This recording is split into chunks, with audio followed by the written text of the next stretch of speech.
Yeah, mine says, oh, there we are. There we go. Hello, everybody. Welcome to another Castle Rock Live, the second one in the series, and the finale of the Castle Rock Live series. Today, I'm joined by Emma. Hey, not guys. John this week. We've got Emma. Yeah, no, it's confusing with the facial hair and everything, but no, I'm Emma. Yeah, Hi. that is Emma. And we're also joined by, of course, Castle Rock Historical Society, Acadia. Hello. Hello. And Hannah. What's up?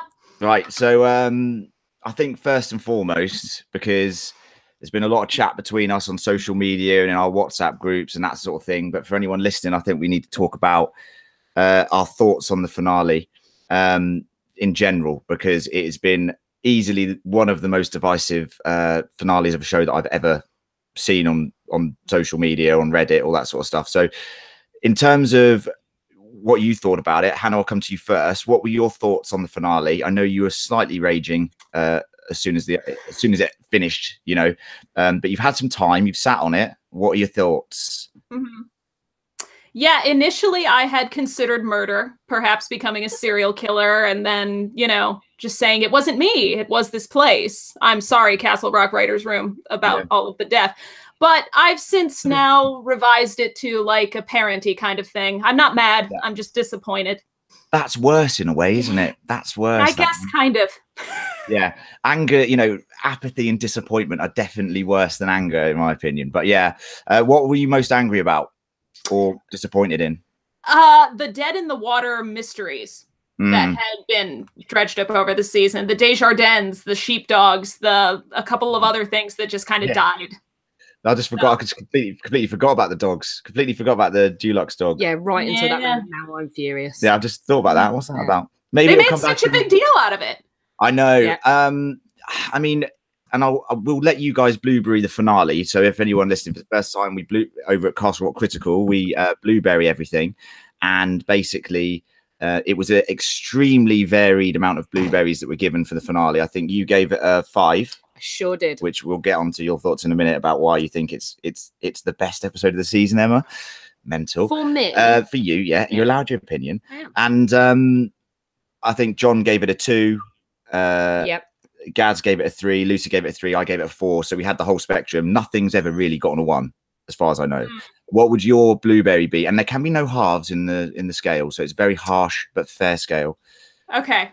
2 blueberries as a season finale, but like if it had been a standalone episode, I think I probably would have given it a 3 or a 4. Yeah, I can see that. I think it's just that, you know, those lingering doubts when the credits rolled. I can't wait for my hate mail after this. Yeah. Well, it's usually John that gets the hate mail, which is the interesting thing. I'm jealous. It's the only reason I did it. John gets some of the funniest. Just as a side note, we get some funny reviews every now and then, and we had one review on iTunes about 2 months ago, which literally I burst out like I've literally burst. It was so funny. It was so funny. It basically went along the lines of everyone's fine except for one host.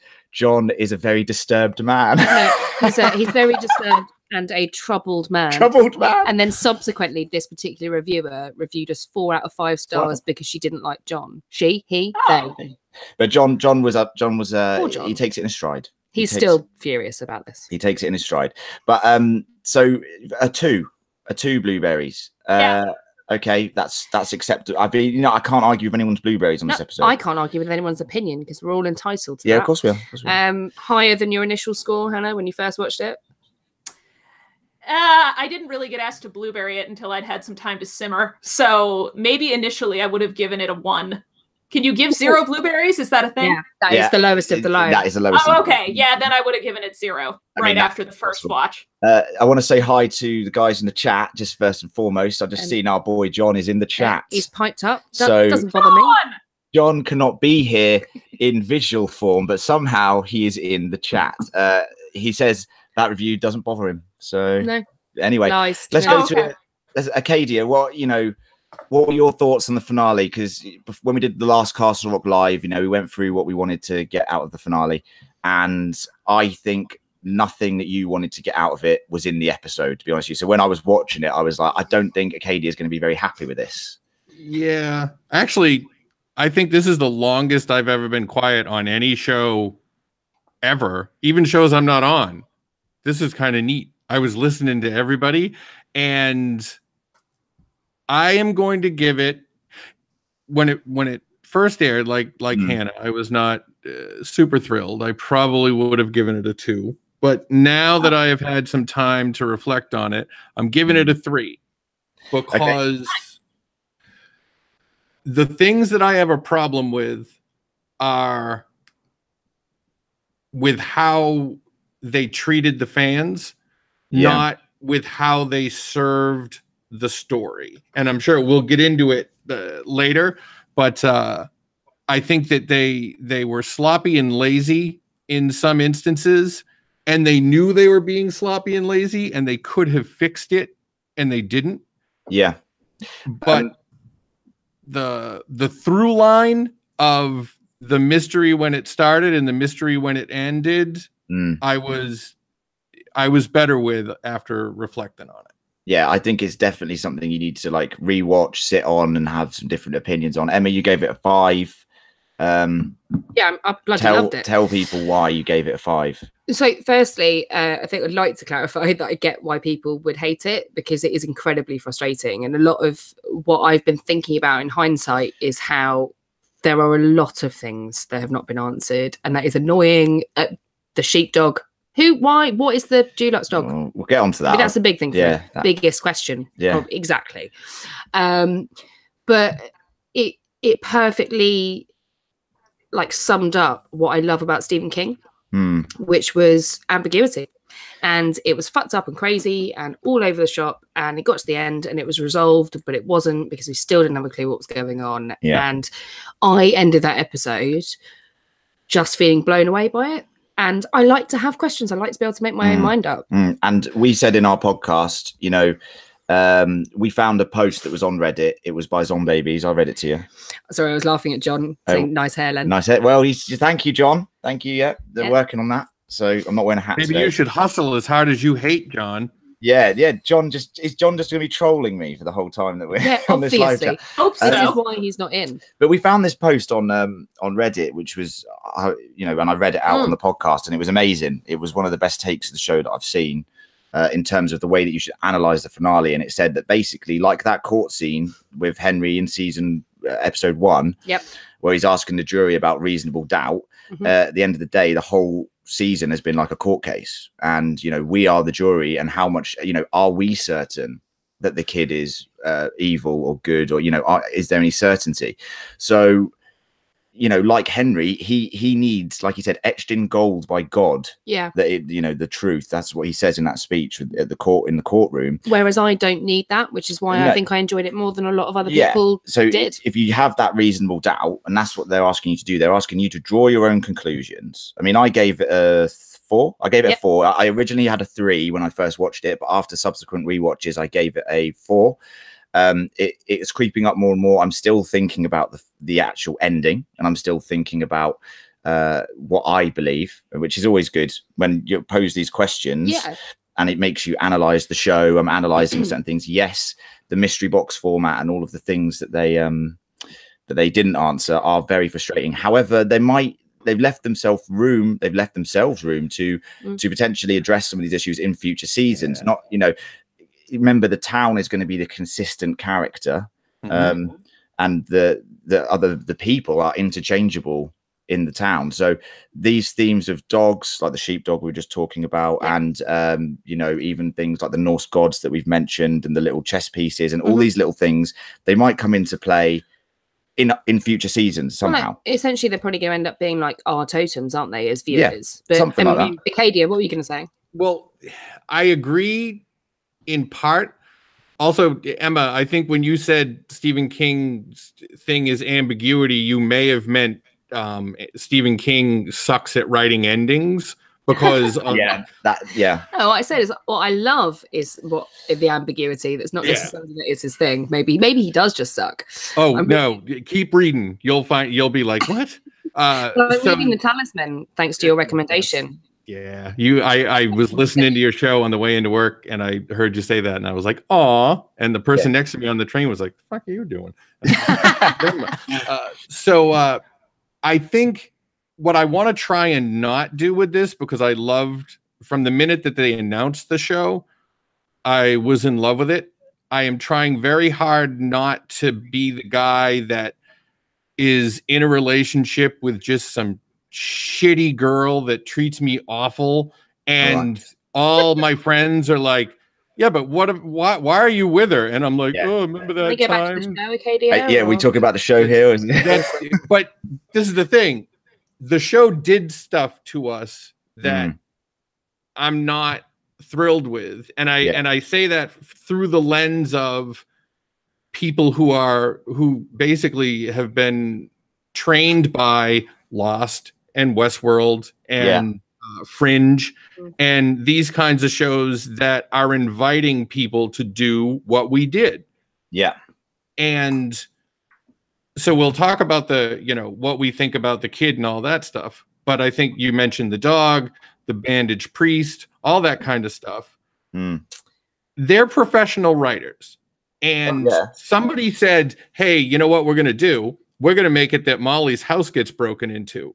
Yeah. And somebody said, why? And the writer was like, oh. And they were like, well, that's weird. Let's leave it in. And so the bandage priest, all those things, I started thinking about it. And the bandage priest, the dog, a lot of the weird things that happened when the person experiencing them was alone. So they could have, they did that throwaway line about how there's no Bangor Strangler, which kind of telegraphed to the fans that we talked about it last week, that the Dead Zone TV show wasn't part of the canon. Somebody could have just said, oh no, people see weird shit around here all the time. It doesn't mean anything. If they had said that in like episode 2, we wouldn't be pissed about the dog or anything like that. You know what I mean? But they didn't, because they wanted us to think they all meant things. That's my opinion, and that's why it's not a higher score for me. Yeah. This also might be a good time to say that it's important to remember that like this is based on the Stephen King multiverse, but he's not the one writing these episodes. It's other people writing Stephen King. Yeah. Which like I feel like King has a pattern where it's like he often in his stories has this one scene, usually just one, that's bizarro world meant to communicate anything could happen, like a lady licking her floor or a person eating a live kitten or something like that, but they did like 15 of those. It's people trying to imitate Stephen King and then kind of like, for lack of a better word, fucking it up. Yeah. And King does leave things open-ended, but like when you read it, you still understand what it is by the end of the story. And in Insomnia, you understand what's happening by the end of it, even though you don't know the exact mechanics of everything. Yeah. It's just I think untrimmed.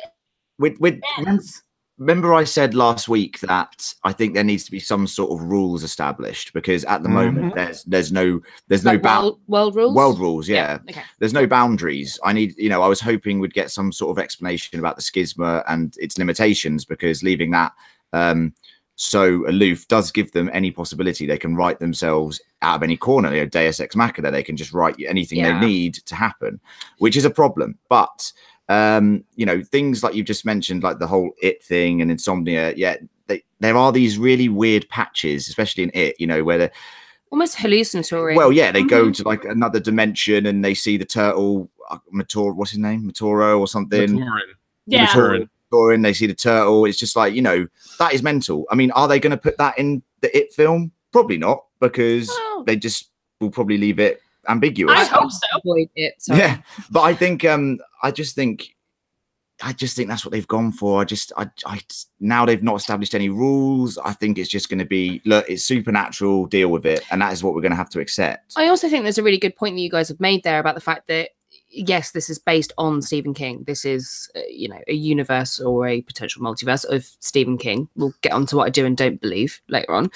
But it isn't written by Stephen King. So what you're taking is two very well-established screenwriters, or a number of well-established writers and producers and directors who are putting together their vision of this. And I think there is a combination of both, let's tease the audience with some really weird shit and lots of lovely Easter eggs because we know they'll enjoy them, along with their actual plan for it. And I think partly that may have got itself muddled along the way. Yeah, I think, look, we can't fault the vision of the show is ambitious. It's an ambitious project.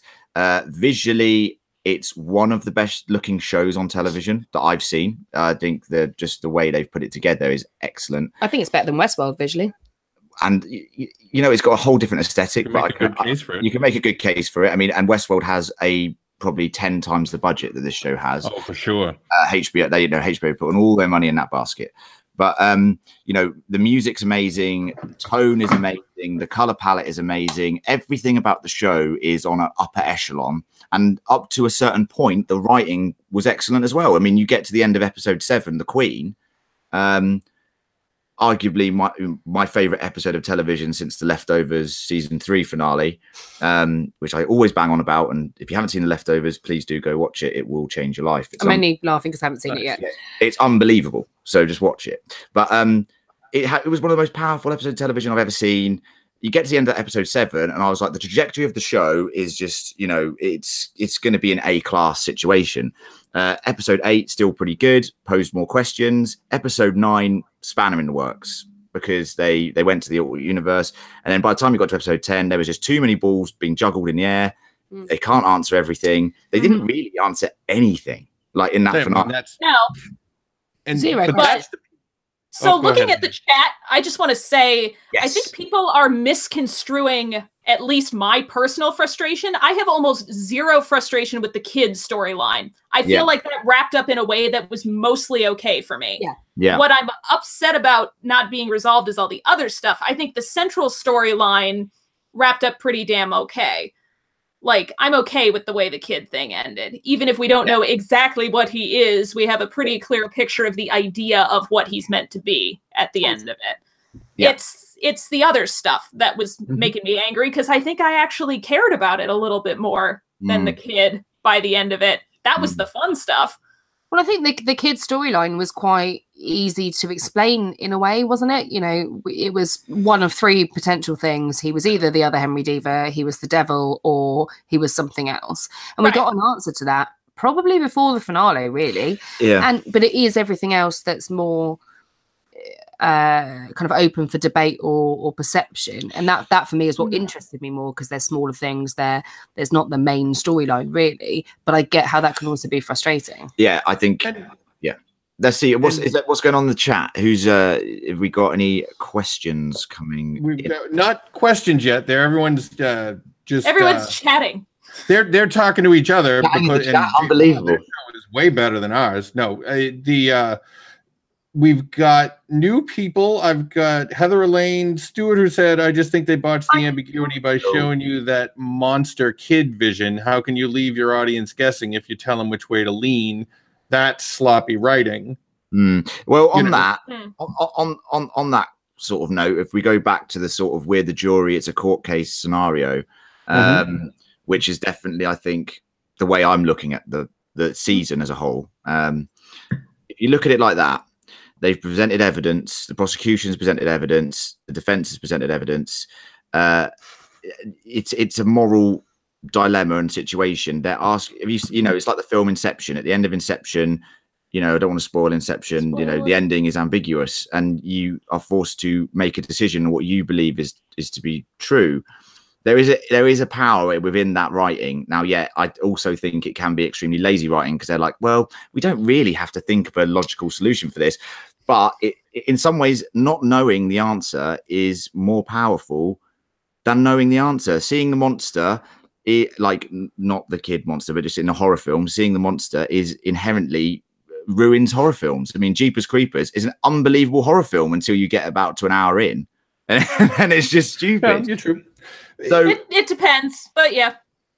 But you can the fact that they did the will they or won't they with the kid, and I don't know if I said it on this show last week, but I know Hannah and I have discussed it before, that I was lucky and I got to see a Kurt Vonnegut lecture once, and he talked about you can graph literature by the y-axis is time And then the x-axis is what's happening with the main character. Is he up? Is he down? So his first example was Cinderella, her life sucks, her sisters suck. Then all of a sudden she has a prince and it goes through the roof.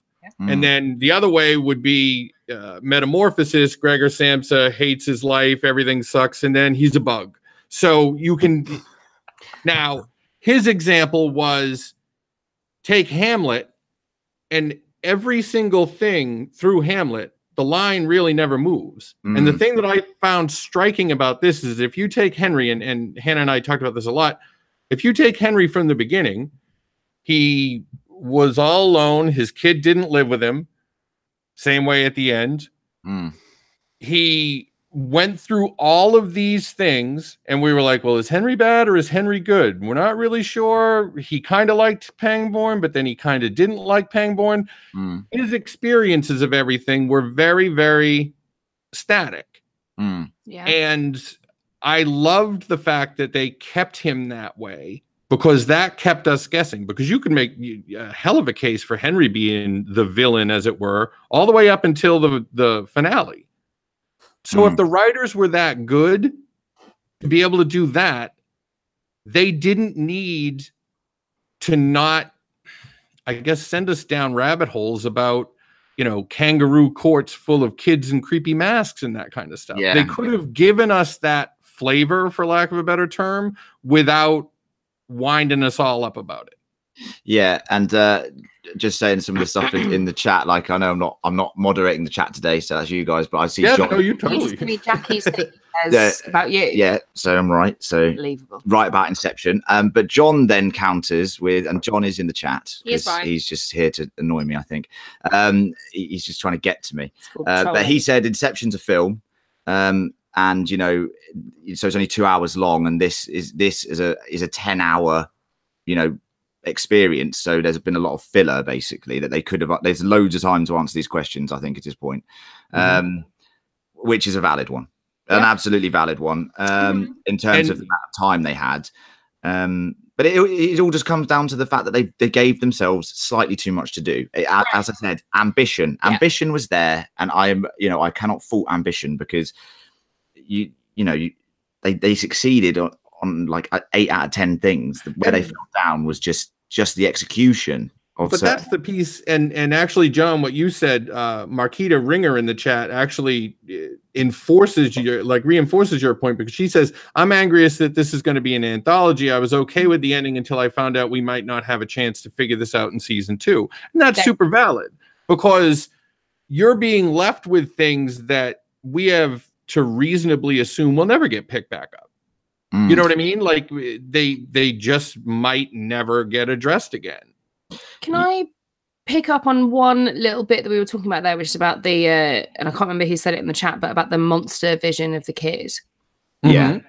So that for me seems to be something that everybody is really clinging on to as a definitive answer to what, I'm not saying everyone here, but in general, a definitive answer as to what the kid is, and that's how we end the series. We just brought up about 15 minutes ago that how do we know that things like Molly's house being broken into, the sheepdog, and all of that aren't people's minds rather than reality? How do we know that that one flash is not just Henry losing the fucking plot? Because, wait, am I allowed to swear? Yes, of course you are. Oh, for Christ's sake. Because actually, doesn't that... I had to check. Yeah. It's not like a PG video cast. Just want to say, you never check during I love it. You never check during our podcast. Yeah, You didn't say, "Oh, sorry, am I allowed to swear?" But we're labelled as explicit. We are. So That's right, yeah. I know I can. Very explicit. Do we That's label right, ours I as got- explicit? Yeah, we're wicked explicit. As a matter of fact, I'm Porky good, Piggin because right I now. swear. I got no pants on.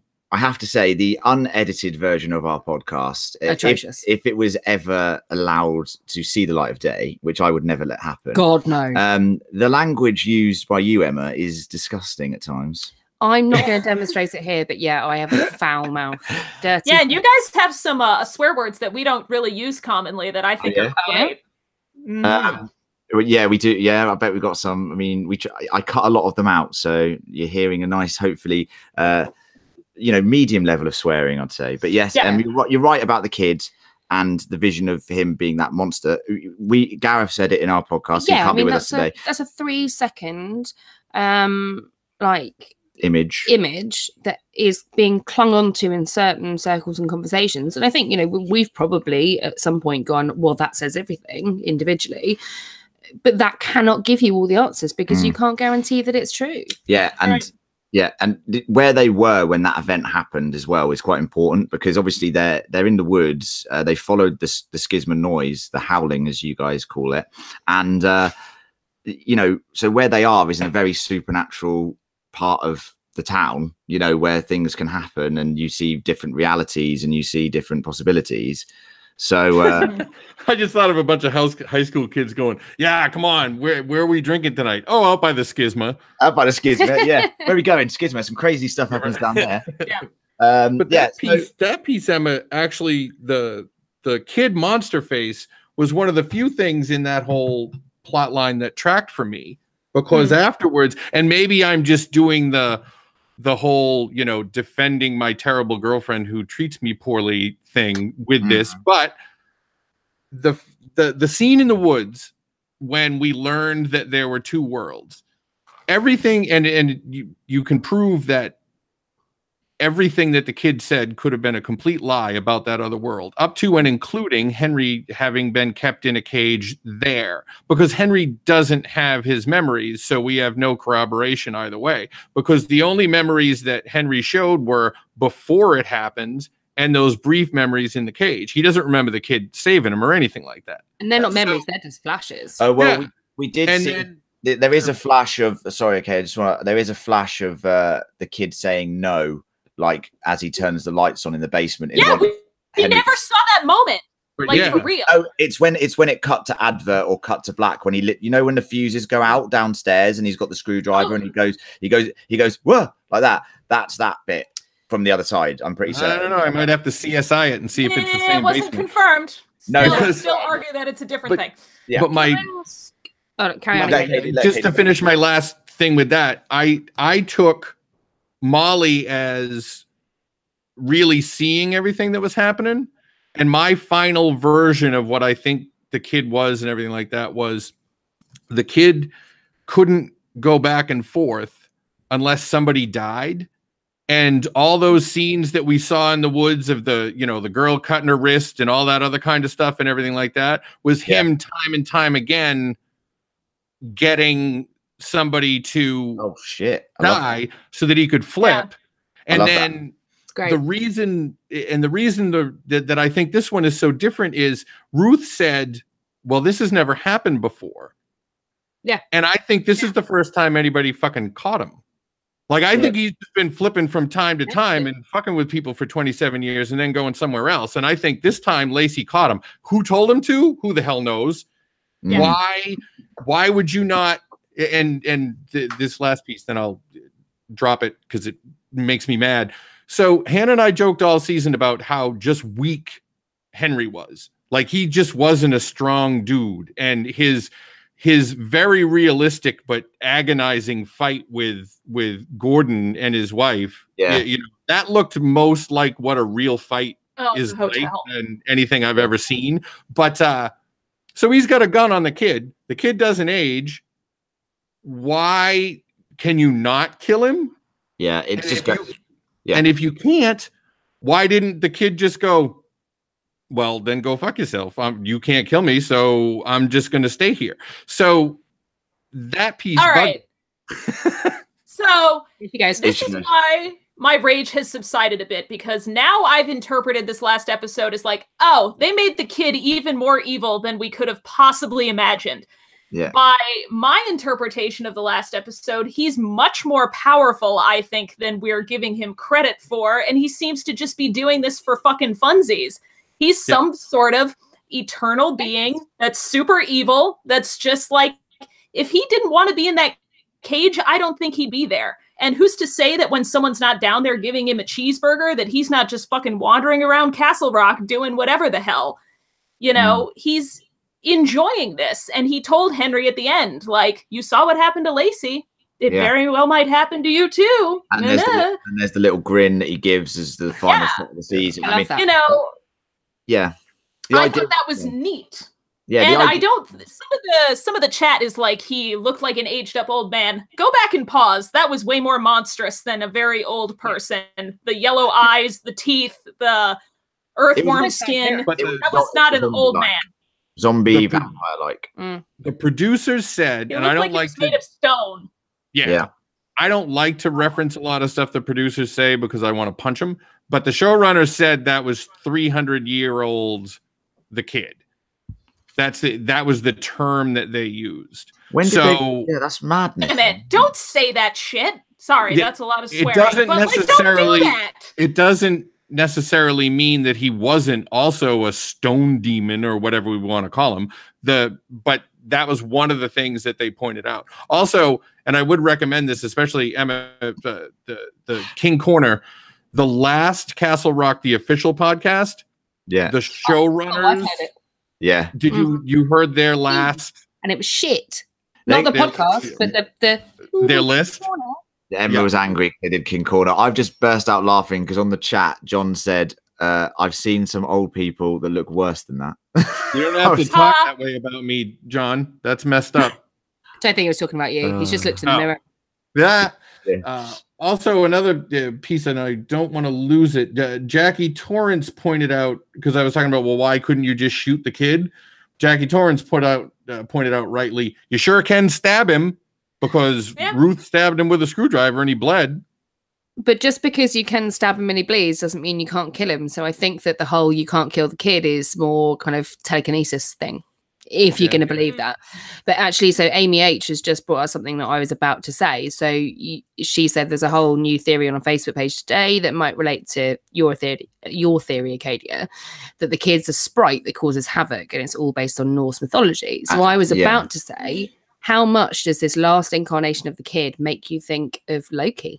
Yeah. Yeah, he's- I've seen that theory bopping around on Reddit too Right. about the kid being Loki for sure. I don't think we'll ever freaking know. I like it though. Yeah. It's I fun. do too.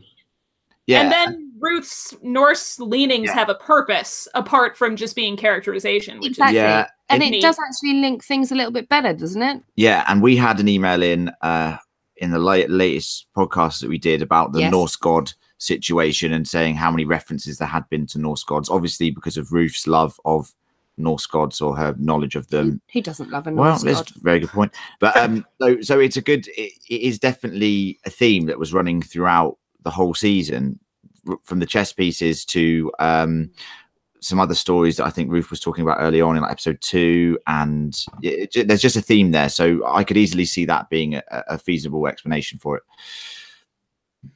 The only reason I don't love that theory, because in reality I do love that theory, is that it's not king. You know what I mean? Like it's Yeah. king gods are Maturin and it and Yeah. Guardians of the Beam and that kind of stuff. You know what I mean? And means that But his system is completely different. There are no like Judeo-Christian stuff in place, no whatever things. It's all the Dark Tower. could Yeah. Pennywise beat Jesus in a fight? No. I don't know what Jesus' I- powers are. Like I know what Pennywise's powers are. He didn't. I don't know either. Soz. Well, you like turn into people's grave, you know. Yeah. No, I don't think he could beat Jesus in a fight. You know, if we're gonna be If you look at any crucifix, Jesus is ripped, so probably not. He's in good nick. He was probably in good True nick. that. Yeah, he was probably in good nick. Yeah, definitely. No, but yeah, I think should we move away from the kid storyline because I think we've exhausted the kid. You know, and Poor thing. we've talked about him so much. I know he's like the central story with Henry, but He's not. Henry is the main. yeah, well, Henry is the main character, but the kid's Yeah. also the main. But what about?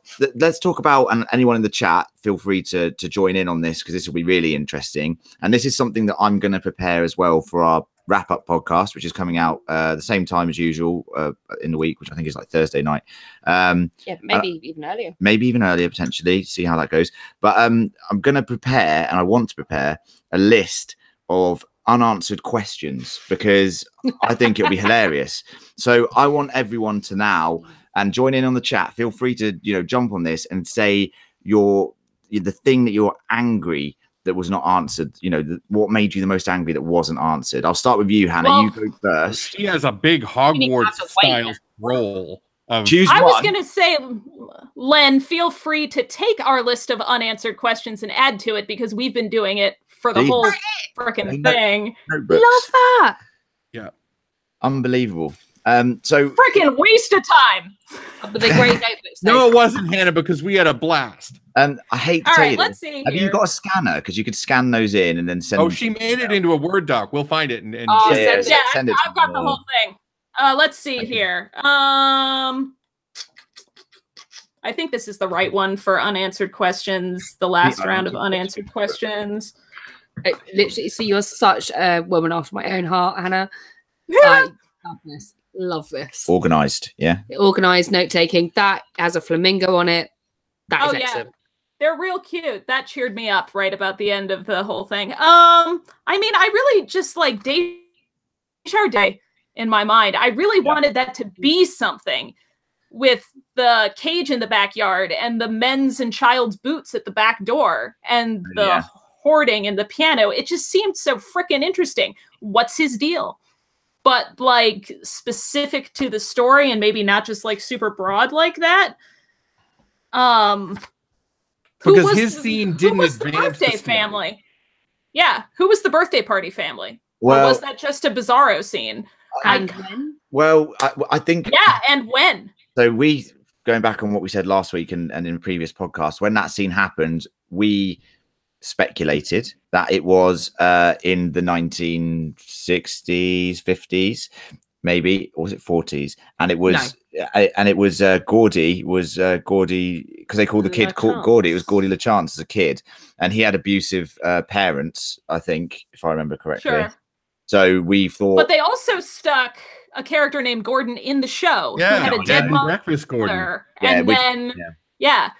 I really hope it was. So, Devin I mean, yeah, I mean, it would. Yeah, it's an interesting. yeah, because one. otherwise that was pointless.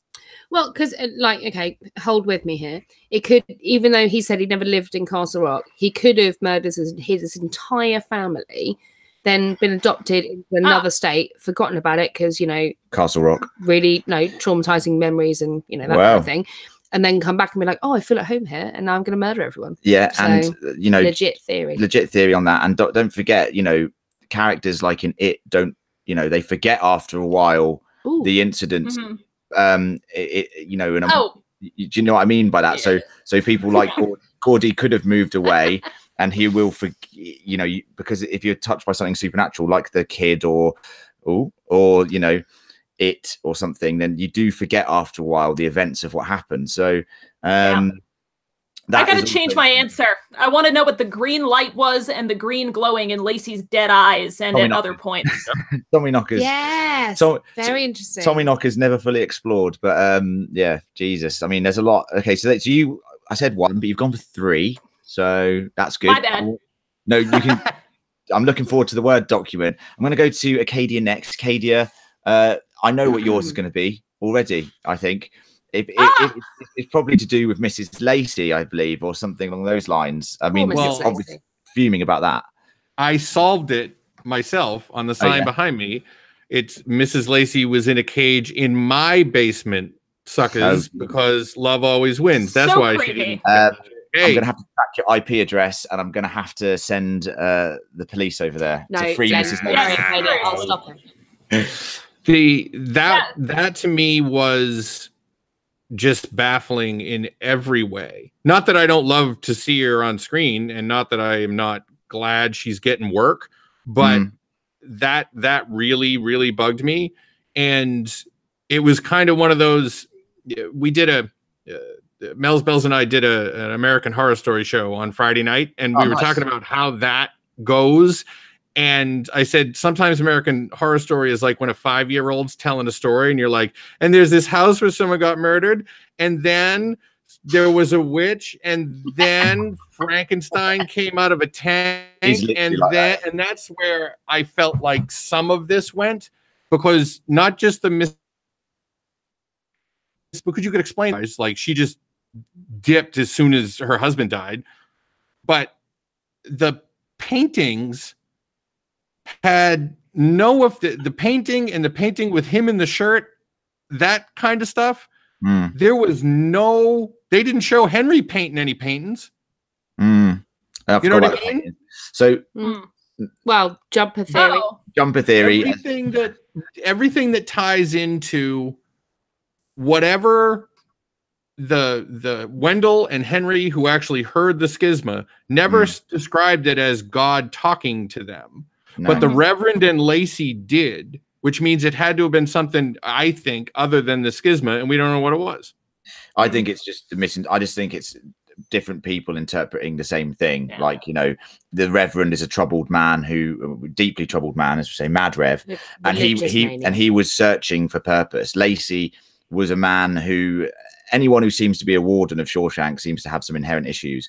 And he was a man who was also searching for purpose. I mean, when you're searching for something and then out of nowhere you hear what might be a very scientifically explained noise, like Odin Branch said, you will interpret that any way that you see fit to fit your narrative. That is what people who are searching for things do. So I see that as them. That's humanity. As a human thing. We're doing? That's what we're doing. What we're doing right now. What we're doing. Exactly. Hey, just the last piece of that, Jackie Torrance, to go with the whole what the hell with the Laceys. Why did Lacey tell the kid to ask for Henry Deaver? Oh, yeah. Hey, Emily in the chat, parlez-vous français? I might be able to type some things to you if you want some clarification. She said that her, but my husband's French Canadian, so I might be able to slightly help. Oh, nice. Yeah. Wow, look at us being all international. Dual linguists. American English. Yeah, French Canadian. So your biggest thing then, just to recap, was the fact that Lacey's wife never had an explanation. Now, when we did our podcast towards the start of the season, we said that, and I had an interesting theory about Mrs. Lacey. That you'll quite like, Acadia, and I just remembered it now. So we talked about it in the pod. I think it was like episode 2 or something when we had an interaction between her and Henry. Yes. And I was like, oh, she's an interesting character because she's blind, obviously, which means she never saw the weird paintings of the kid and what Dale Lacey was up to necessarily. But I was like, how did she get blind? And then I was kind of like thinking maybe, you know, like the Needful Things store, you know, she purchased something from there and her curse was, you know, that. So that was just an interesting theory I had about Mrs. Lacey. I liked it. I remember it. I do like that. Yeah. And I had so much hope back then that we were going to get a Mrs. Lacey bottle episode. I thought that was pretty much going to certainly happen. Right? You get an actress of that caliber, exactly. Like, especially after the Queen. I was convinced episode 8 was going to be Mrs. Lacey, and why the fuck did she lock the door, and what happened with all that, because she had to have known more than she let on. I was utterly convinced we'd have that. Yeah, maybe, you know, I'll be amazed to know the production ins and outs of the show, but you know, if she was hired for something bigger, and maybe during production they never got round to it. Maybe something happened. Maybe some commitments came up, and she had to go and do something else. Because looking back at that second episode where Henry goes to visit the house, and you mentioned the basement being locked and her confronting him, and she's such a fantastic actress. It is extremely bizarre that we did not see more of her, and I completely understand your anger that is one of the things unanswered. Emma, what was her accent was on point. Her accent it's the best accent I've ever heard. I really like that accent, so just have to say. Emma, what was your most annoyance? My most burning question about the season? Well, as in the thing that you didn't get answered that you're fuming about. So there are a lot of things that niggle me. But very. John's not here. Ooh. He's in the chat though. You wind you up from John, the chat. I don't mean it. You're gonna have to put that in the glossary because we don't know what it means and it sounds dirty. Bother. No, bother. No bother. Yeah, thank you, Hannah. Yeah. He's it's a wind. Clear from context. Yeah, he's a wind-up merchant, so he'll try and wind us up whenever he gets the opportunity. Got it. But very much like what's going on in the chat, and Hannah, you said the same thing. It's Desjardins. For me, that is the big unanswered storyline, I think, from this series for a number of reasons. One, because it was bloody fascinating, and what the hell is going on in that fucking house? Creepy, isn't it?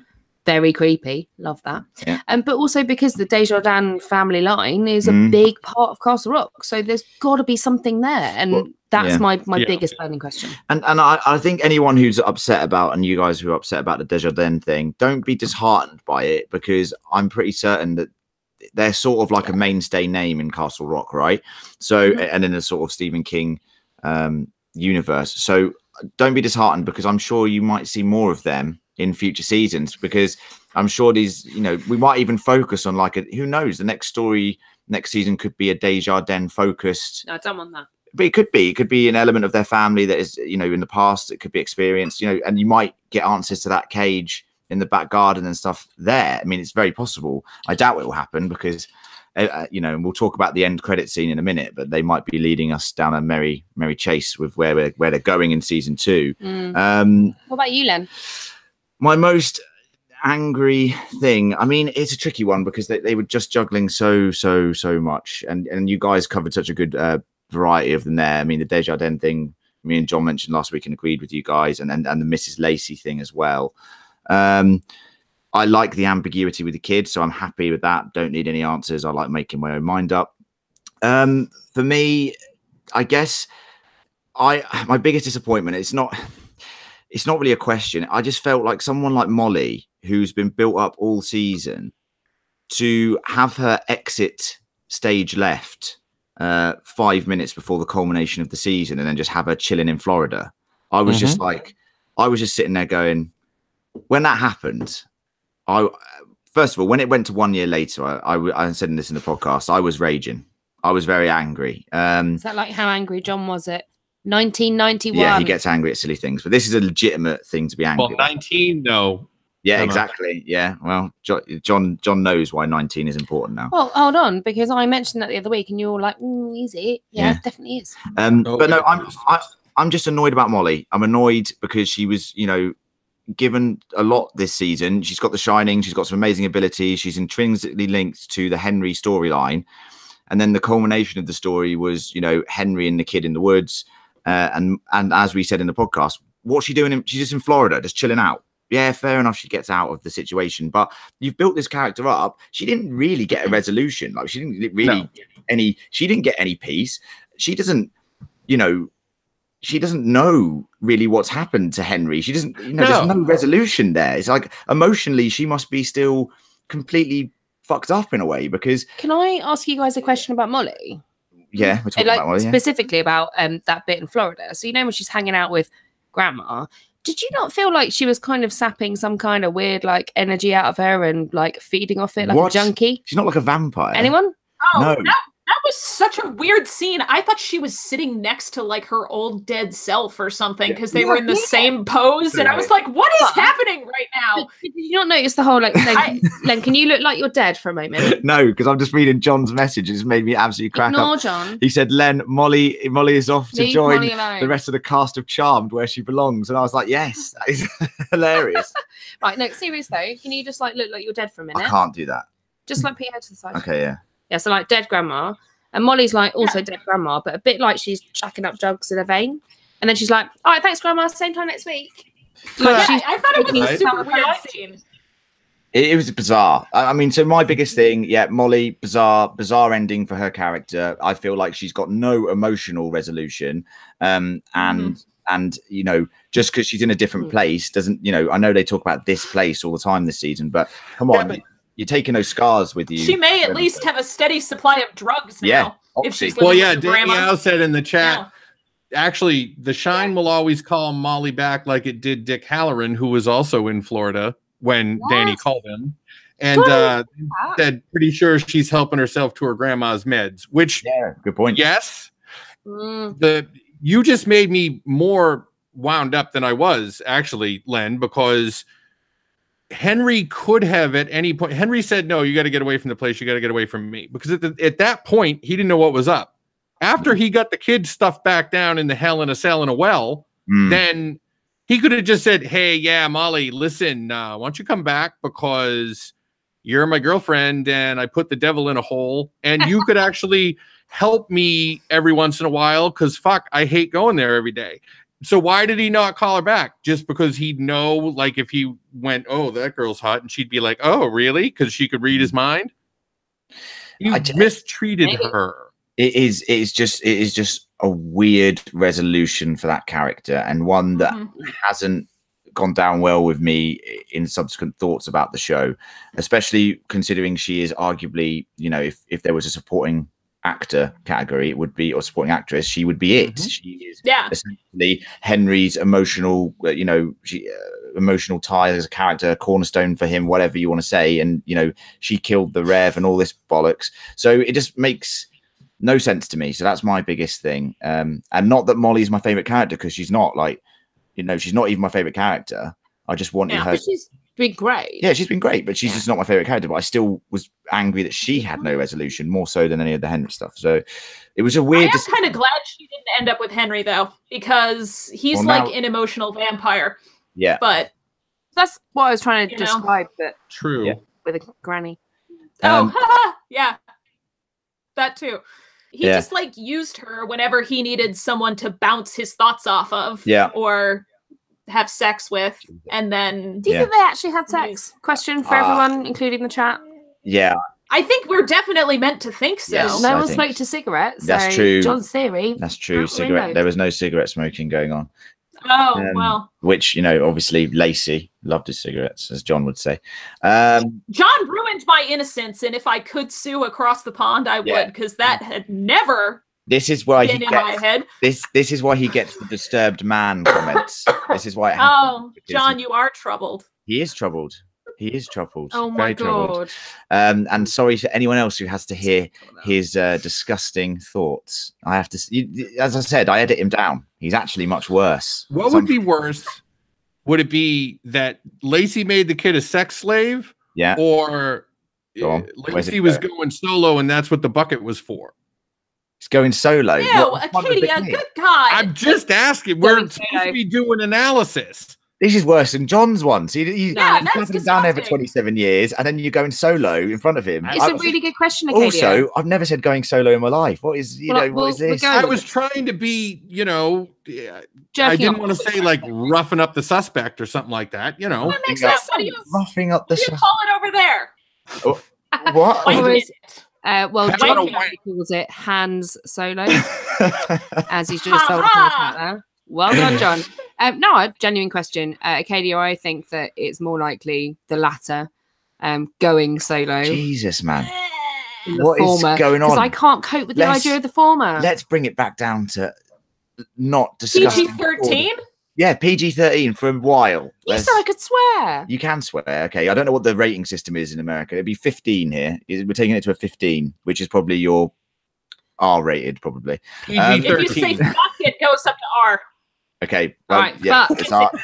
It's R. Talk about anything. All right, we're rated R now. It's R-rated. So wanted to be R-rated. Was there any questions? I mean, in the chat, guys, and let us know now, or if you have already. Let me get ready because here they come. I got to scroll up a little bit here. Let's see. Some of the annoyances, Acadia. Is that what we're looking for next? Is it? Yeah.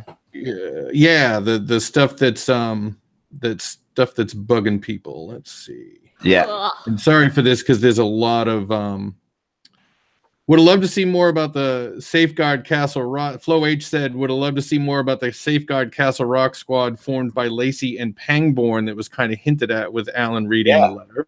Definitely. And just talking about that for a minute, we said in the Castle Rock Live podcast last week, we were hoping to see the characters of the Rev, Lacey, and Odin Branch maybe interacting in a past flashback scene. Gizmo cult that was referenced and we've been referencing for weeks now. Why didn't we get that? They obviously all knew each other to some extent, and they were all interpreting the noise in different ways. Odin Branch even says that he met up with the Rev and they were close friends. So weird. Just weird that we didn't get that scene. That would have been an excellent scene. It would have been an excellent scene, and it would have given an amazing context to the schisma, because as we said, everyone's interpreting it differently, but yet they were still meeting to pursue it, but they all had different theories and beliefs in what it was. So madness that they did. And it also would have given us some type of reference point for why Pangborn took his word for it when he had the kid in the trunk. Yeah. Now, You know what I mean? That was huge for me.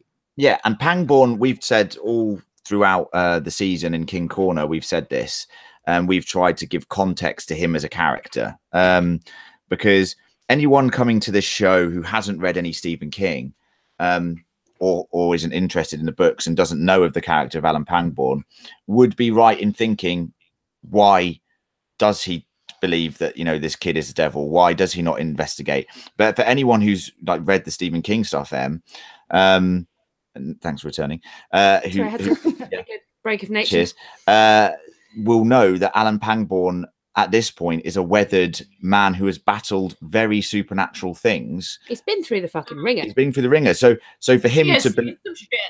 yeah. So for him to believe that that's the devil, he's like, yep, I can believe that because I've actually fought the devil, you know. Oh, yeah. So, you know, he believes he's protected this town from supernatural things. If someone's telling him something now in his old age, or even back then in 1991, which was close to the events of Needful Things, I think Needful Things was in 1991. Yeah. He was just like, well, yes, actually, I've seen 89. something. Yeah, 89 was it? So I think in the book it was, or it ended in like 90 or something like that. It was published in close. 91. It's close. So wait, Llewellyn Gaunt came to Castle Rock in the year I was born. There you go. Ah! Nice. No coincidence there. So yeah, that's bang on that question anymore. Any I'm actually going to do a rundown because the chat is just banging, so I want to make sure that I pick out this stuff as it goes. Yeah. Heather Elaine Stewart, when we were talking about the Norse stuff, we also had someone in the show named Odin, and he gets stabbed in the eye, and Odin was famously a one-eyed god. lost his eye to the what's his name? The tree god, the all-knowing tree thing. Which was also in Lord of the Rings. What do you mean the tree thing was in Lord of the No, Rings? the name of it is the same as Lord of the Rings. Isn't it Yggdrasil or something like that? Idrisil. What do you mean? It is, isn't it? Yes. Yeah. Yeah. See, not so stupid as a look. I was just thinking about that. Yeah. Good. Yeah. Checks out, I think. Yeah. Dame Meow said they mentioned Man Jesus in the Dark Tower series, which they in fact do. That was a deep dig. Nice work. Jackie Torrance says, who was in the Desjardins box? Yep, exactly. Yep. We don't know. We'll never know. Dame Meow said, how would Henry have overtaken the kid somehow and dragged him into the hell in a cell in a well? Which, yay, I'm glad that's becoming a thing. Yeah. But how I mean, let's think about this logically. Just stop on that question, I guess. How I've been thinking this. Say the kid is this manipulative thing who can, at will, it seems, force people to go on a massacre and kill themselves and each other, because that's exactly what happened, unless it's just a ridiculous coincidence. Yep. Say that's his power. Why doesn't he do that to Henry? Why doesn't he? Does he need Henry? Does he need his ability, his Toadash ability, the ability to go through the Toadash, the sort of schisma portal to other dimensions? Does he need that? Do you know what I mean? That's what I was kind of saying earlier. He's eviler than we ever gave him credit for. Yeah. This is a game. It's all a big game. Yeah. It's all a big game. He's not just some guy caught in a wrong reality who's like smashing through the schisma. He is dead bad. Yes, he's he's something sounds powerful like and evil. Yeah. You know, we watched him cause an entire like 60-person massacre without even physically doing anything. He could do whatever he wanted. He's playing with people. I would agree until in the first cycle, maybe that's his plan, but I still don't think he ever got caught before. And I think that if he could control people who can open the door, then he would have. And I don't think his shit works on people who can open the door. Right, because I don't think Lacey killed himself because the kid thought him into killing himself. No. I think Lacey killed himself because he was a coward. Well, he did touch. Yeah. Interestingly, there was that scene, though, and I know that the whole theme of touch has been running throughout the season, and the kid, he does touch him on the head or the face. Get off of me. He does touch him, and, you know, John's probably have a little chuckle to himself now, but he does touch him and he dies. So, I don't know, red herring potentially, but just a thought. Hannah, Queen of the Lists, had a list of people that had touched the kid, and it was not consistent. There was not. So, but that doesn't imply that that's wrong. It implies that he can control it. Yes. Yeah. Yes. It implies that he chooses his victim. Right. And I Because he think definitely killed the Nazi guy. He obviously did that on purpose. Yeah. Probably did something to Zaleski. yeah, Yeah. I mean, he definitely did, right? Even if it Yeah. was just awakening something that was already in him, he Yeah. definitely did something. And I think that actually it's a really good point when you're talking about whether he can control it or not. Mm. I think he definitely can. But what I like most, Acadia, about what you were saying before is that this is the first time he has actually been caught. Yeah. He's clearly just gotten away with this for, however Decades, long. yeah, hundreds of years. And whether it means that he's been Eons or cycling whatever. through, whether he's been cycling through universes or timelines or whatever it is, this is the first time he's genuinely been caught. I did hear an interesting theory, though, today, that actually, so the kid's kind of motivation or his point was to bring Henry back to Castle Rock for a reason, which I suppose opposes that idea because Henry is the one that caught him. So what do you think about that? It You does think the all kid- seem to be by design. Henry being in Castle Rock and getting stuck there for various reasons seems to have been engineered by some intelligent power. Something or one? Crimson King, innit? yeah. The Crimson King, You know guys. what? I'm telling you. I'm gonna flip it. I'm gonna flip the script on you guys because him just going and fucking with things is very Flaggian. But I had mentioned before, and somebody had asked, why did Lacey say ask for Henry Deaver? Fact is that Lacey was obviously getting information that other people didn't have, right? Mm. Maybe So maybe he said the bring big Henry villain- Deaver because you can't do to him what you do to everybody else. They can't. Yeah.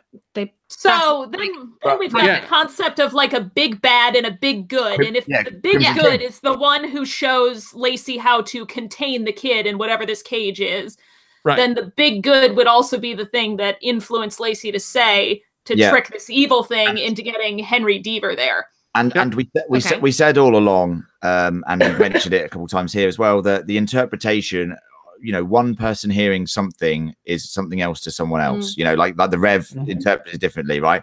The voice of God is not meant to be heard by, or the schisma is not meant to be heard by human ears, regular people's, hearing, whatever. Obviously can't interpret what is being said. Some things will get jumbled. Who is saying, who is giving people these instructions? We mentioned the Crimson King for ages during the season and saying how, like Randall Flagg influencing events, he uses people to do his bidding. He even in Insomnia, which is in a small town in Maine. Is it in Derry? Is it in Derry, Maine? Derry Yeah, that's a or- Derry story. It's a Derry story. Yep. He uses characters there to do his bidding. He always is operating things from behind the scene. He's meddled in these small town affairs before, and as if Interesting. if the sort of supernatural element is in the woods around Castle Rock, that magical point, the Hellmouth, as you sort of said, like Buffy sort of referenced last week, he will be Love that. manipulating events around there to do what he needs to do. So you're right, Lacey probably was told to imprison the kid, and maybe someone like the Crimson King told him that to get Henry back in, to get back in town because he needs him there for some reason that maybe will get investigated. How amazing would it be if, say the next season's a different story and season 3 and 4 are different stories, but then maybe season 5 we revisit Henry's story again? That'd be weird, wouldn't it? I mean, and that is an interesting thought. Like, never say never, I guess. And well, they set it up that they could, by saying it was an anthology. And honestly, I don't know what they would have done. There's only so much of Bill Skarsgård walking around crookedly that you can take. Yeah. You can't spin that. I mean, for Hannah you can, but for most you And can't Lucy. just have the. I mean, he's a cool dude, but I think his weirdness, they would have had to go somewhere else with it.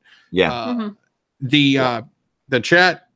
There's a lot of questions here. This might make us more mad as we go through it. I just want to throw it out there that I'm majorly on the Crimson King train, especially now having started to read the Dark Tower series. Yeah, the boy. Crimson King's over chaos, and that's exactly what the kid does. Yeah. Because he wants to rule over the chaos. Yeah, 100%. So- You're right, but I would contend that the kid is much more Flaggian, like more henchman-like. He has power Oh, where no, he no, goes. absolutely. Yeah, he's an agent of. Yeah, he's Yeah, not he's pulling not, the yeah. strings. Yeah, he's not the king.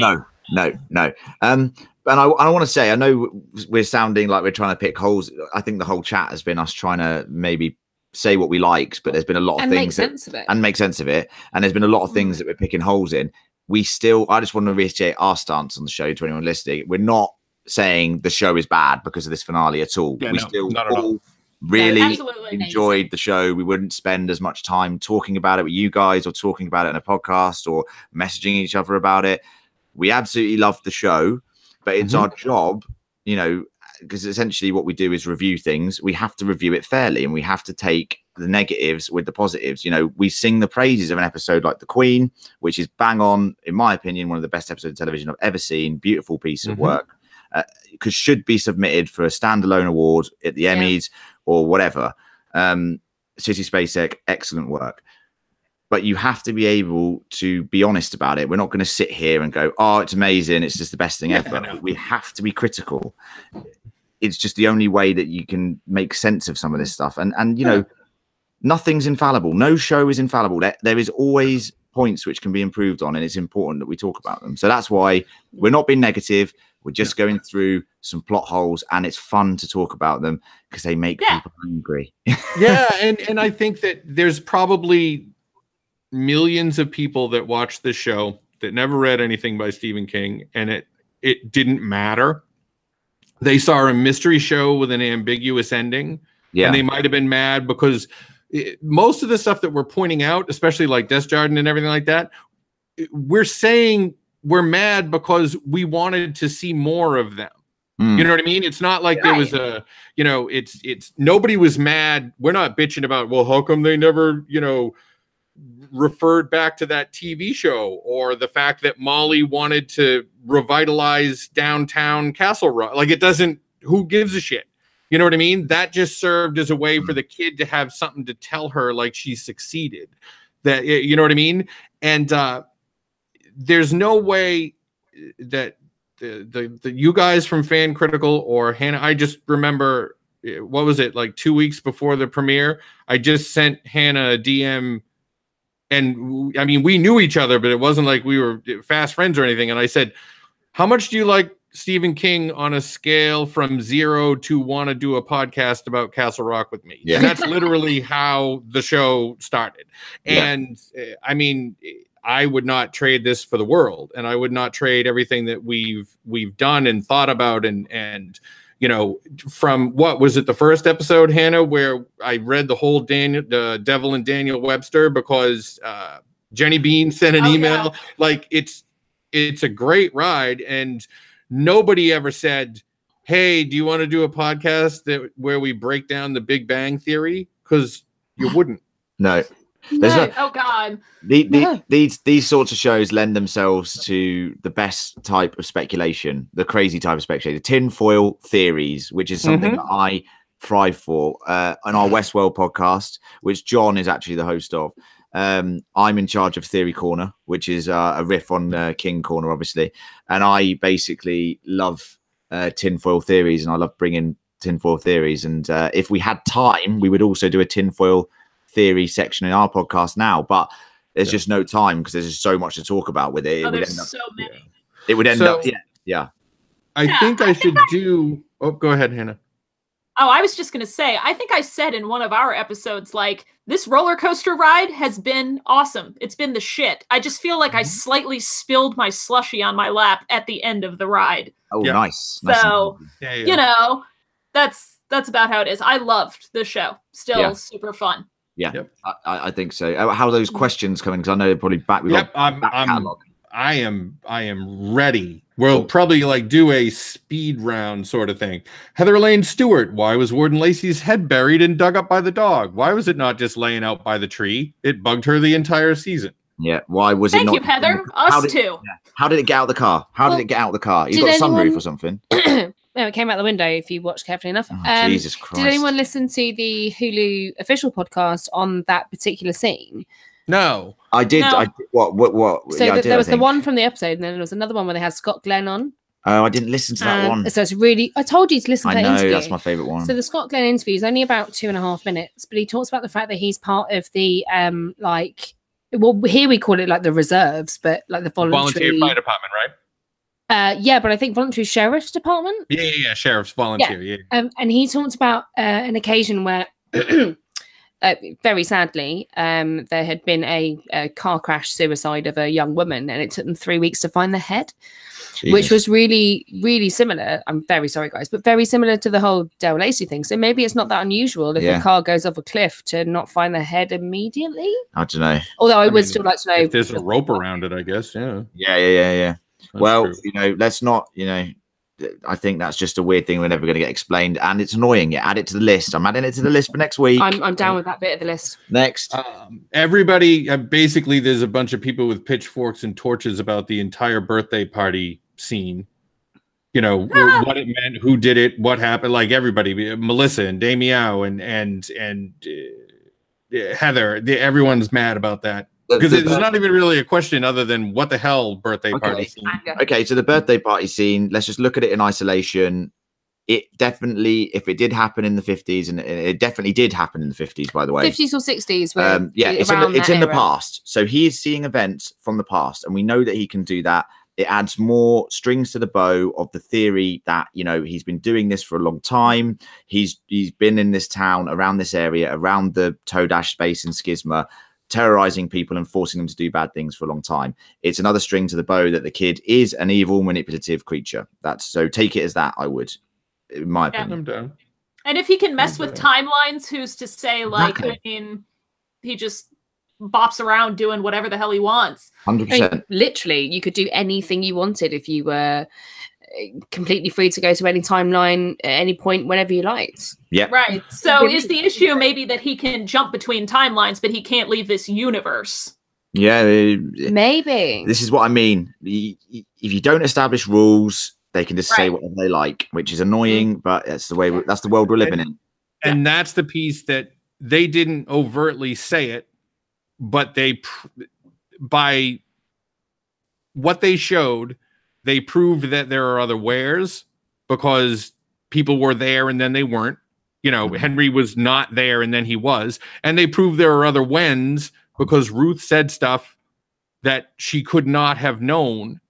So there's the stay within your where, but move through time, which Ruth could do. The cycle of, all right, now I'm going to redo this and get another shot at it. And then there's other worlds than these, which are, either slightly or very different. Like this Castle Rock, all that happened when Gaunt was there, it said there was a fire at a curiosity shop, not the whole town burned down. It's just that subtle different stuff. Yeah. But that also could have referred to Emporium Glorium, which had burned down, didn't it, before Leland Gaunt? Yes. But it did say in that article, yeah. I mean, that makes no so maybe sense. But they may have mixed them together. You know and what I like mean? at least we have that connection to the people from Iowa in that Gaunt moved his shop to Iowa next, because otherwise frickin' dead and breakfast people, they really get on my nerves. I was not into that. I'm into the dead and breakfast. I love that dead and breakfast thing, I am staying at that dead and breakfast. Yeah. Oh no, we're making one. It's going to be part of The King concept is very fun. Cooking up But in my Hey, head. can I come and run it? I'd be great. I know everything 100%. about murder. There you go. She's obsessed. I gotta get it out of my system that whoever the actress was that played Lilith, she has like a face that makes you want to strangle her. Yeah. I agree with that. Something about her. I'm not trying to be a bitch. I'm not trying to be like judging people on their looks, but something about her face made me want to throttle her. Hey, that face that you make, it makes you wish that she actually didn't have a face, has been getting her work consistently. So God love her. Yeah. I mean, I'm the one attracted to Bill Skarsgård, and he is admittedly a weird looking dude. So I agree. Actually, on the AHS show the other night, Mel's pointed out, yay for progressiveness. We got Bill Skarsgård ass, but there was no female nudity throughout the entire show. Very good point. Oh, don't worry. There'll be some sexual violence in like 30 seconds because that's what American Horror Story does. Oh no, I meant in Castle Rock. Oh, yeah. Oh, No, yeah, there was no female nudity. That's true. Wait, not in this. No. No. There was So, none. But No. None. Flo H asked, did Alan stay in contact with Lacey, or was the suicide letter the first time Alan has any awareness of the kid since seeing him in the trunk? probably, I think that second one. I will go with the fact that they didn't actually get on in any way, shape, or form. I reckon Alan probably tried to actively avoid him after letting the kid just, he's trying to forget about that thing. He doesn't want to sit on that thing that he let that kid be captured and thrown in a cell. So then that lends more weight to Pangborn's faith in Lacey, because all he does is read the letter and goes to White Wine Warden and says, don't let that fucking kid out. Yeah, well, I think he hadn't thought about it till then, and basing it on everything that he's seen and probably things that we don't even know about that he's seen in Castle Rock he moved away, didn't he? But, so he's still living with the memories of everything he's seen. He's probably tried to forget the kid. That letter has obviously reminded him of the incident, and Lacey's death obviously reminded him of the incident as well. And then it's triggered him to say, look, I still believe after that letter and what Lacey's saying that this guy's the devil. So I also think Pangborn's just tired. Like, he doesn't want to be the town savior anymore. He just wants to settle down with Ruth. He's like, I'm going to ignore this. I'm going to burn this letter. I'm going to move away. People need to stop calling me every time a monster show. Freaking 86 years old.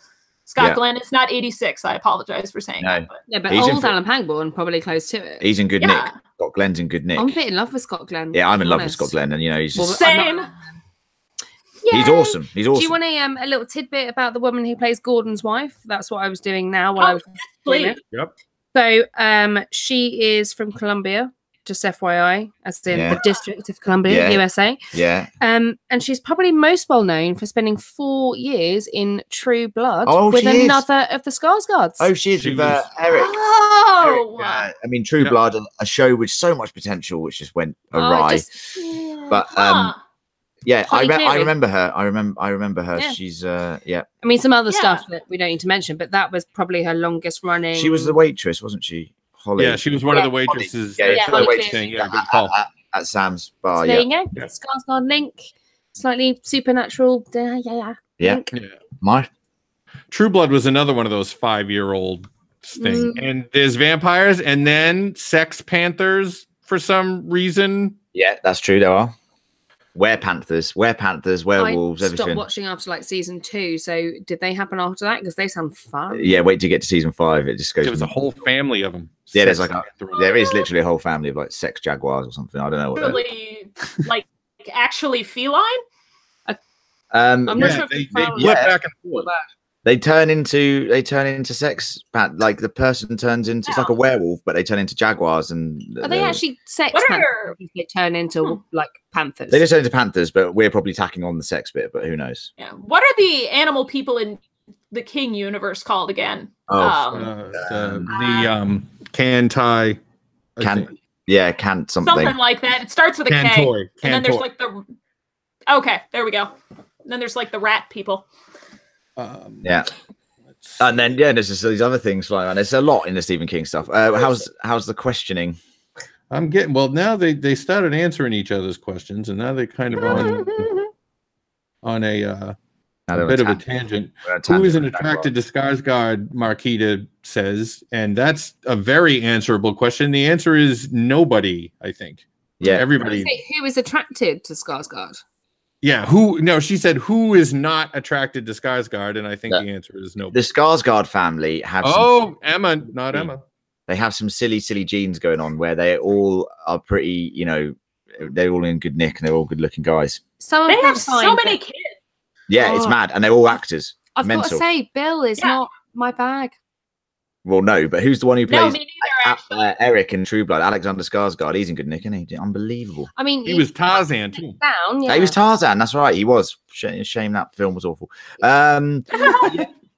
Sorry, ladies. I know you're all going to hate me for this, but Bill Skarsgård. Nah. Yeah, and Lucy was going to try and join us, but if she was here, she would be standing up for Bill as well. Lucy is in the chat, so I'm expecting something full caps going, "You are fucking wrong." She's in the chat, is she? Yeah, she's been in the chat for a little while. Nice. She said hello. Sitting, watching. Yeah. Yeah. Yeah. Good. Waiting for her moment. Waiting for a moment to pounce. That's a good question. Do you think, Jackie Torrance asked, do you think Pangborn saw the demon face of the kid when he looked in the trunk? Yes. Oh, I like that. Yeah, I like that as well. And I like the idea, even though John didn't like the idea in the podcast, that Dale Lacey saw the same face when he saw him in the woods. And that is the reason why he imprisoned him. Because one of the biggest questions unanswered is, why did Dale Lacey, we know he's in the woods all the time, because in episode 2, they say the woods were his church, I think. Is the line. So we know he went out to the woods a lot to think, like the Rev did, probably meeting in the older Schisma cult, which we never got to see. But he must have seen something. He must have seen something that wasn't the kid, if you get what I mean. He must have seen that face, or he must have seen an interpretation, something to make, because he's not just going to go, oh, I'm just going to lock him up. You know what I mean? Like he had. Although he is something. desperate for a purpose. Yeah, exactly. True, but let me stand athwart the door. He built the cage, and then he could have just walked into town and grabbed that dingus that was carrying the bird around when he was a kid and stuffed him in the cage. Like, he had to have known which person to put in the cage. You know what I mean? Yeah. Like all rural, economically disadvantaged towns, Castle Rock seems to have no problem with like acquiring drugs of various types. So I come from a small English village where things like heroin you could literally pick up from your neighbor. What are you on about? Have. No joke. What are you on about? What village? No, yeah. Not My neighbor definitely sells weed.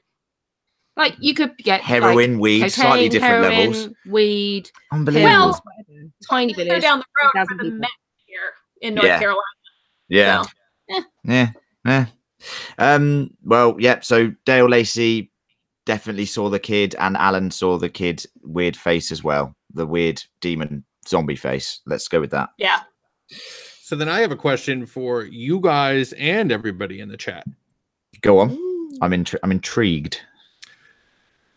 How long, or I'll put it this way, did Henry actually flip? And if so, how long was he there? Oh. So did Henry actually go to the other dimension, universe, or whatever? Right. And so I think he was there for 27 years. I think it's an exact parallel. Okay, you think the kid was telling the truth? No, what do I believe he's telling the truth? No, but I mean, in his version of events, I mean, I think something. Look, I do think.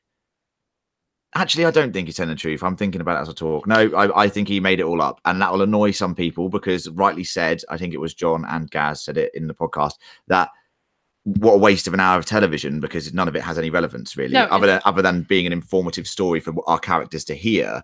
It is a waste of an hour, and I can see that. So one of the things that I said in the finale review podcast for Fan Critical, or Castle Rock Critical, a few days ago, was that I'd spent some time thinking about dangerous. Go on. What I believe and what I don't believe. Yeah. But I'm still voting at 5 blueberries. And one of the things I don't believe is that episode 9, the kid story, is truth in any way. I think, and we talked about this, about like the Rev Deves is talk about the devil, and he was there to give me what I wanted when I needed it. Leland Gaunt, Needful Things, that whole story that the kid spun to Molly was what she wanted to hear. She's a councilwoman. She's rebuilt the town. She's like, big lady in Castle Rock. What was I like? Oh, happier. You were also dead. So, however, I disagree that is a waste of an hour of television. I think that's an incredibly important part of the season. Probably could have been half an episode. Maybe so it's a waste of 30 so hard. minutes. I just don't know how to. I just don't know how else they would have done it. Yeah, but I don't believe it. The only thing that the kid said that I couldn't like justify him as borrowing from someone else's story or knowing what someone wanted to hear was the story of the Reverend as a baby. That was like the only thing that I couldn't explain away with, like, oh, that's actually just Lacey's story. Oh, that's some of the kid's own story being imprisoned this way, or Zaleski or whatever. But that's also completely unverifiable. Oh yeah, no. It's not. I'm just saying that's the only thing that in my mind personally, I couldn't be like, where did I know where he got that from? You know what I mean? I'll tell you what I think. Go on. I think that he never flipped. I think that his memories, he has amnesia but I think that his memories of being in the cage and whatever like that are incomplete or outright wrong, because I think he was in the box at Desjardins for two reasons. Number one, he did say, you know, you don't have frostbite, you've been gone for 12 days. Yeah. And number two, Desjardins said, for no reason whatsoever, I never touched you. Here's a theory.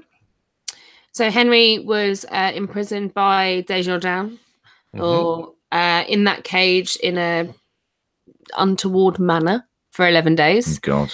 And everything else is a figment of Henry's imagination. I mean, that's the thing. Again. He's picked on the kid coming out of this cage, and you know, maybe there's a reason Lacey gave him the name, or maybe the kid never existed. Maybe this whole thing is just a figment of Henry's imagination. What, Henry's just mad.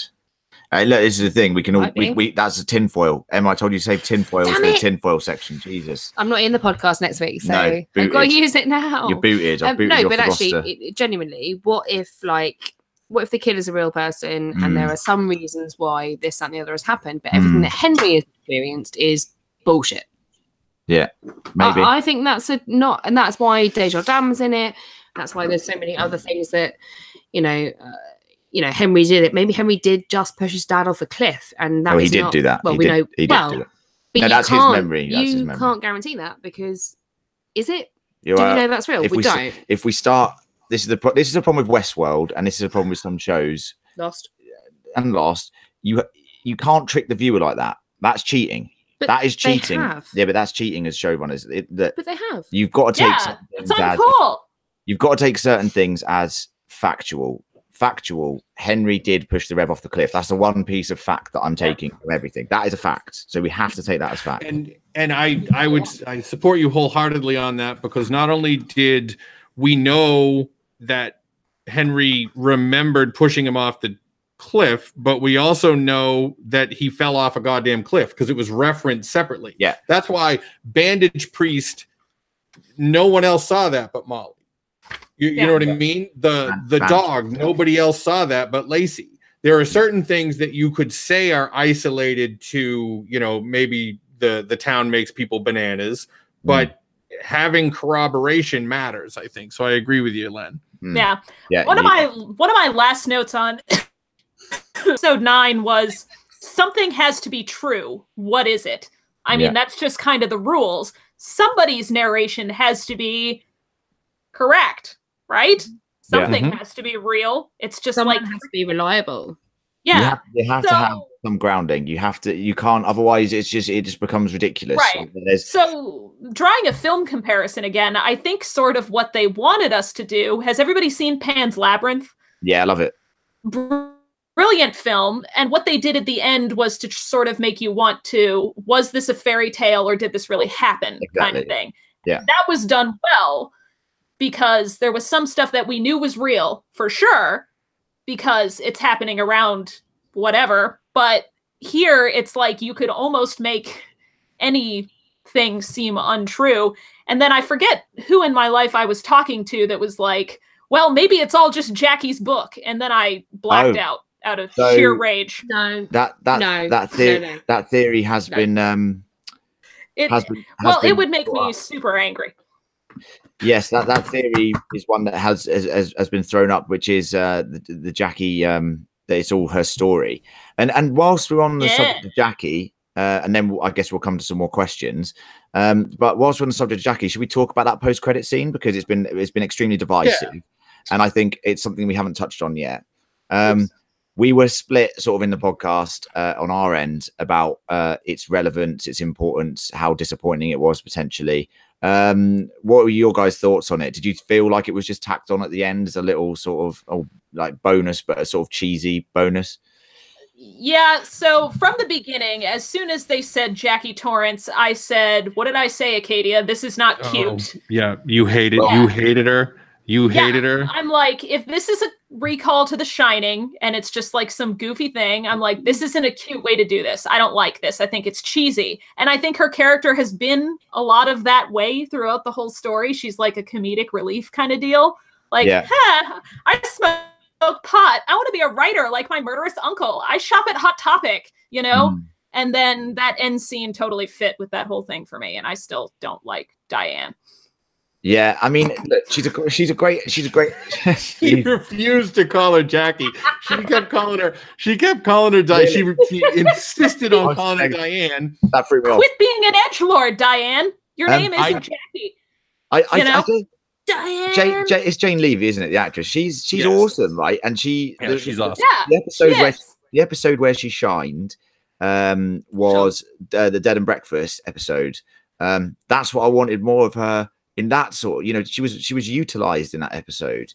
And look, I don't think, and I know they misused Mrs. Lacey, and she's a great actress as well, and they just didn't show her again. And the sister of Molly is one of the main actresses in Fargo season 1. She's unbelievable in that. So they are not adverse to sort of having big names and not using them. They're not averse to fucking with us with big name actors. Yeah, that's fine. But I have a feeling, and ask you guys in this chat now and the guys over there, do you think season 2 will be the Overlook? No. Jackie's adventure to Overlook, which isn't too far away. I mean, it's a strong theory. It's been talked about in the official podcast. There's rumblings about production that say it might be possible. It might be a thing. What are your thoughts? Well, it's been fun, you guys. If that is indeed season 2, it is. Happy travels. I don't. Go on. I don't. Okay. There's been too much of. I mean, The Shining is arguably one of his best known properties, and it's been done so many ways and so many times. I think it would be a waste to continue to harp on it, so to speak. Yeah, and it's been done, and it's been done well. And I'll number one, as far as my thoughts on having that scene in there, I think all that it was for was to remind people that things are going to go on. I definitely do. I still think that some of the characters in Castle Rock are going to remain. Your Jackies, Diane, High School Hannah, Jackie. That for a second. I think that some of them will remain, even if they don't remember their other selves. But I think that they went out of their way, so far out of their way, to make sure that everybody knew they were referencing the movie and not the book of The Shining. Yes. Like the axe, the going backwards in the footprints, which I just thought was lovely. I think that they went that way because, and this is just my opinion, I actually believe that The Shining is the only real novel Stephen King ever wrote. Everything else is a story. Actually, Acadia, you're spot on. And The Shining was one of the probably most recent novels of Stephen King that I read, having not read Stephen King for a long time. And it blew me away. Absolutely blew me away. I'd forgotten how amazing it is because you just think about the film. The novel is incredible. It's like night and day because it's the only one. Have you guys read Revival? Not yet. No. Okay, well that's like one of the he may have done like super well again. I was surprised because like his recent stuff, like From a Buick 8 makes me want to beat my head against a brick wall. But I've not touched any of the recent stuff. I gotta say, even Doctor Sleep, which is the already existing sequel to The Shining, so we don't need a Jackie Torrance, is also very good. I think it's great. I think it's a really good story. You're right. But you just said it, Emma. It's a pretty good story. He called master storyteller, Stephen King. Nobody ever calls him a master novelist. The Shining's the only thing he ever wrote that had more than one thing going on at once. But I don't think that Stephen King is a novelist. I think he is a storyteller. But he could have gone. It's like Burt Reynolds died recently, and this is going to make sense. I swear. Burt Reynolds died recently. I know where you're going. Burt Reynolds died recently, and he had said in interviews. Yeah. Oh, I totally missed that. I'm sorry. How sad. No, that's fine. It's sad, isn't it? I didn't know he died. He had done interviews where he said after he did Deliverance, and his performance in Deliverance is amazing. Yeah. But he said outright, he's like, I could have gone one of two ways. I could have done a bunch of serious roles, or I could have done what I did, which was dick around with Dom DeLuise and make a bunch of fun movies that a lot of people like to watch, but they weren't quote unquote serious. That's why he was so heartbroken and crushed about Boogie Nights, because Boogie Nights was him reminding everybody, you know, I'm not just the fucking bandit, I can act, because he had forgotten. And he said after that, oh, I forgot that I'm good at this. I think The Shining was Stephen King's deliverance, and he could have gone one way or the other. I don't think he regrets his choice like Reynolds did, but I think he could have actually been a novelist after The Shining, but instead he was like, oh, you know what'd be neat if I told a story about this. But I think The Shining is an incredible novel, but Stephen King is a better storyteller. And I think there is a place for both. And I have a degree in English. I spent 3 years speed reading novels. Me too. Yeah, me too. Yes, no way. Oh, I don't have a degree in English. Oh, piss off, Edison. Well, you know what? It backfired on us, Len, because as it turned out, everybody already spoke it, so it didn't help us at all. Oh, there you go. Yeah, but who knows anything about 18th century pornographic literature? Because that's what I wrote my dissertation on. Weird. Just nice. weird. Sick. Yeah. Nice. Yeah, thanks, guys. No, but I mean, no joke. I think that there is a difference between being a novelist and being a storyteller. And being a storyteller is more important in its own way, in that it's more accessible. Yeah. Mm-hmm. And that's the thing. Like, you can read a novel. Like, if you've ever read any Salman Rushdie, which is, I mean, your face, Hannah, tells everything there. Incredible piece of work. However, not accessible, right? Yeah, and so much the better if you can be a brilliant novelist and a brilliant storyteller at the same time.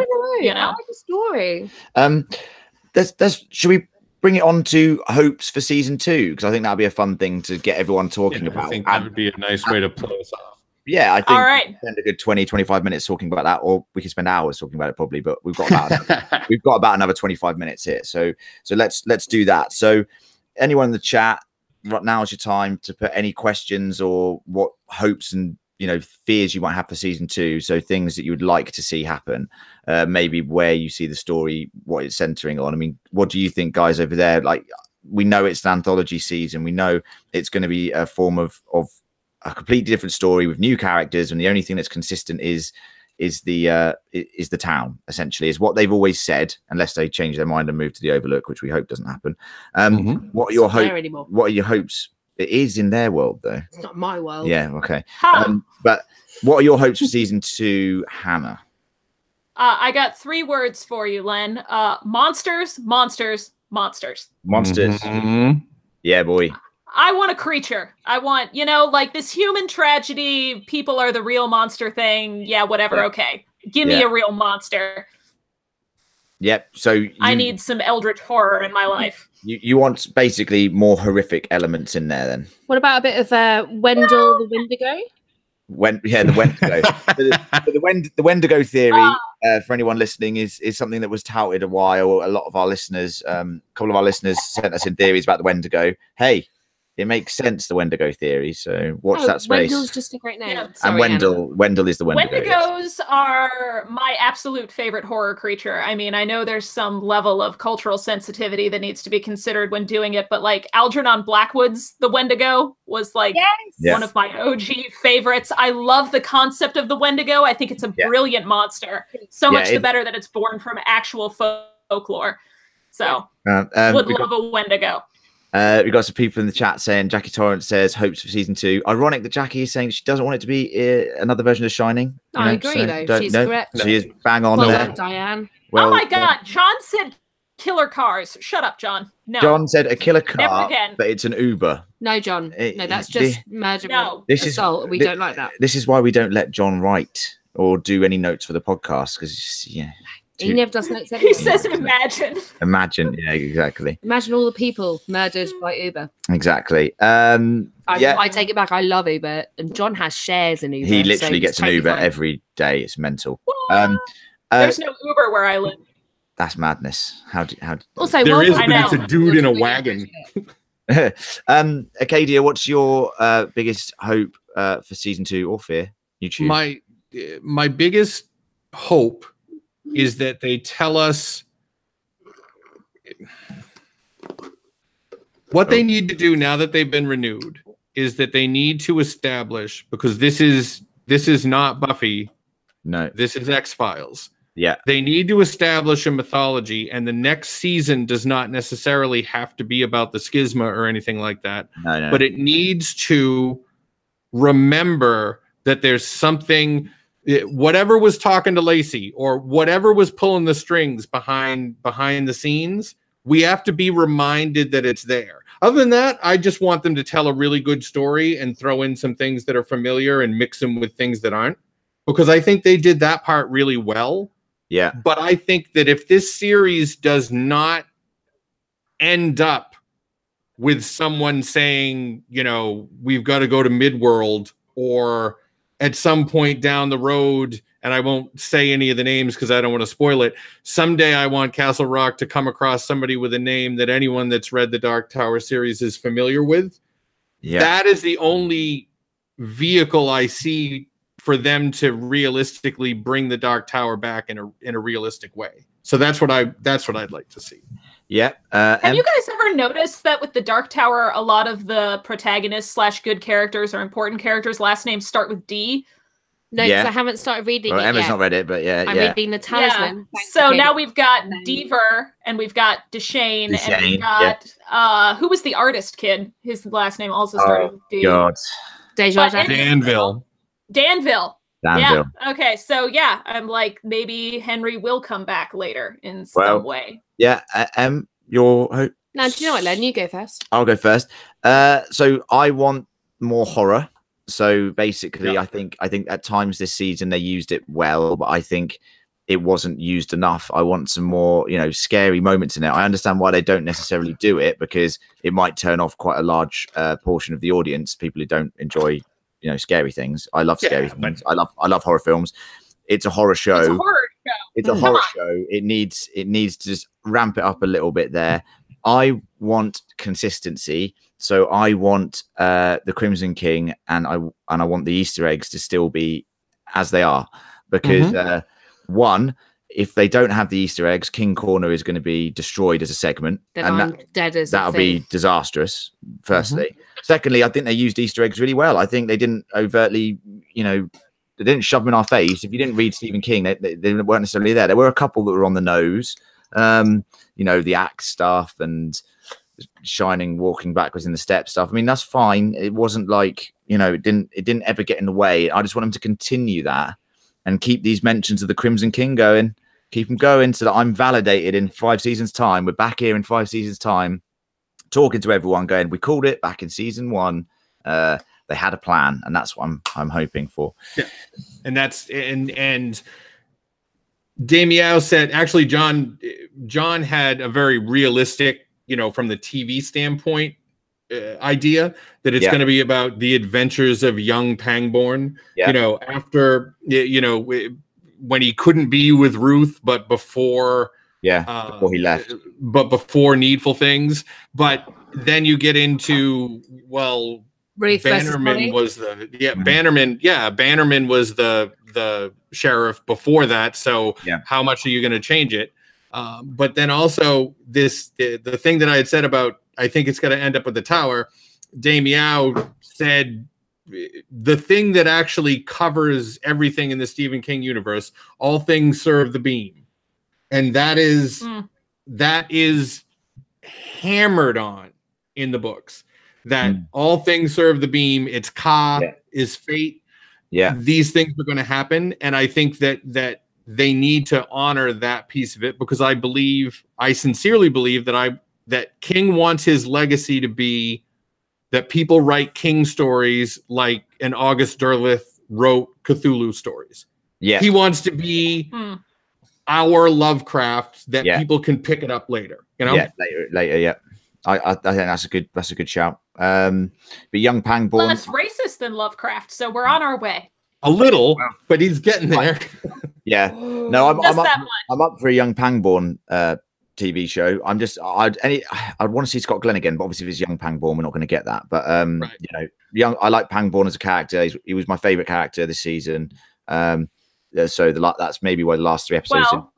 last 2 episodes or 3 episodes didn't do so well for me because he was. Maybe Scott Glenn can be the Jessica Lange of, AHS Jessica Lange, and then Scott God. Glenn can be the, Yeah. Well, could you the imagine? old brilliant actor on Castle Rock. Yeah. He'll just be somebody else. Yeah, that'd be amazing. But Em, I agree. yeah, he's unbelievable. He's incredible. Em, what's your hope for season 2? Obviously, from a Stephen King perspective, I'm sure you want King Corner to still be alive. Well, you fuckers have already spoilt it. So basically, I agree with John in what he said in the chat, and what Katie just brought up is that I want old school Castle Rock. I want young, lost Alan Pangborn thrown into fucking chaos in a fight with the devil that he has no idea is there. And I want to see how he fell in love with Ruth when the Alan I know. We're on first name terms.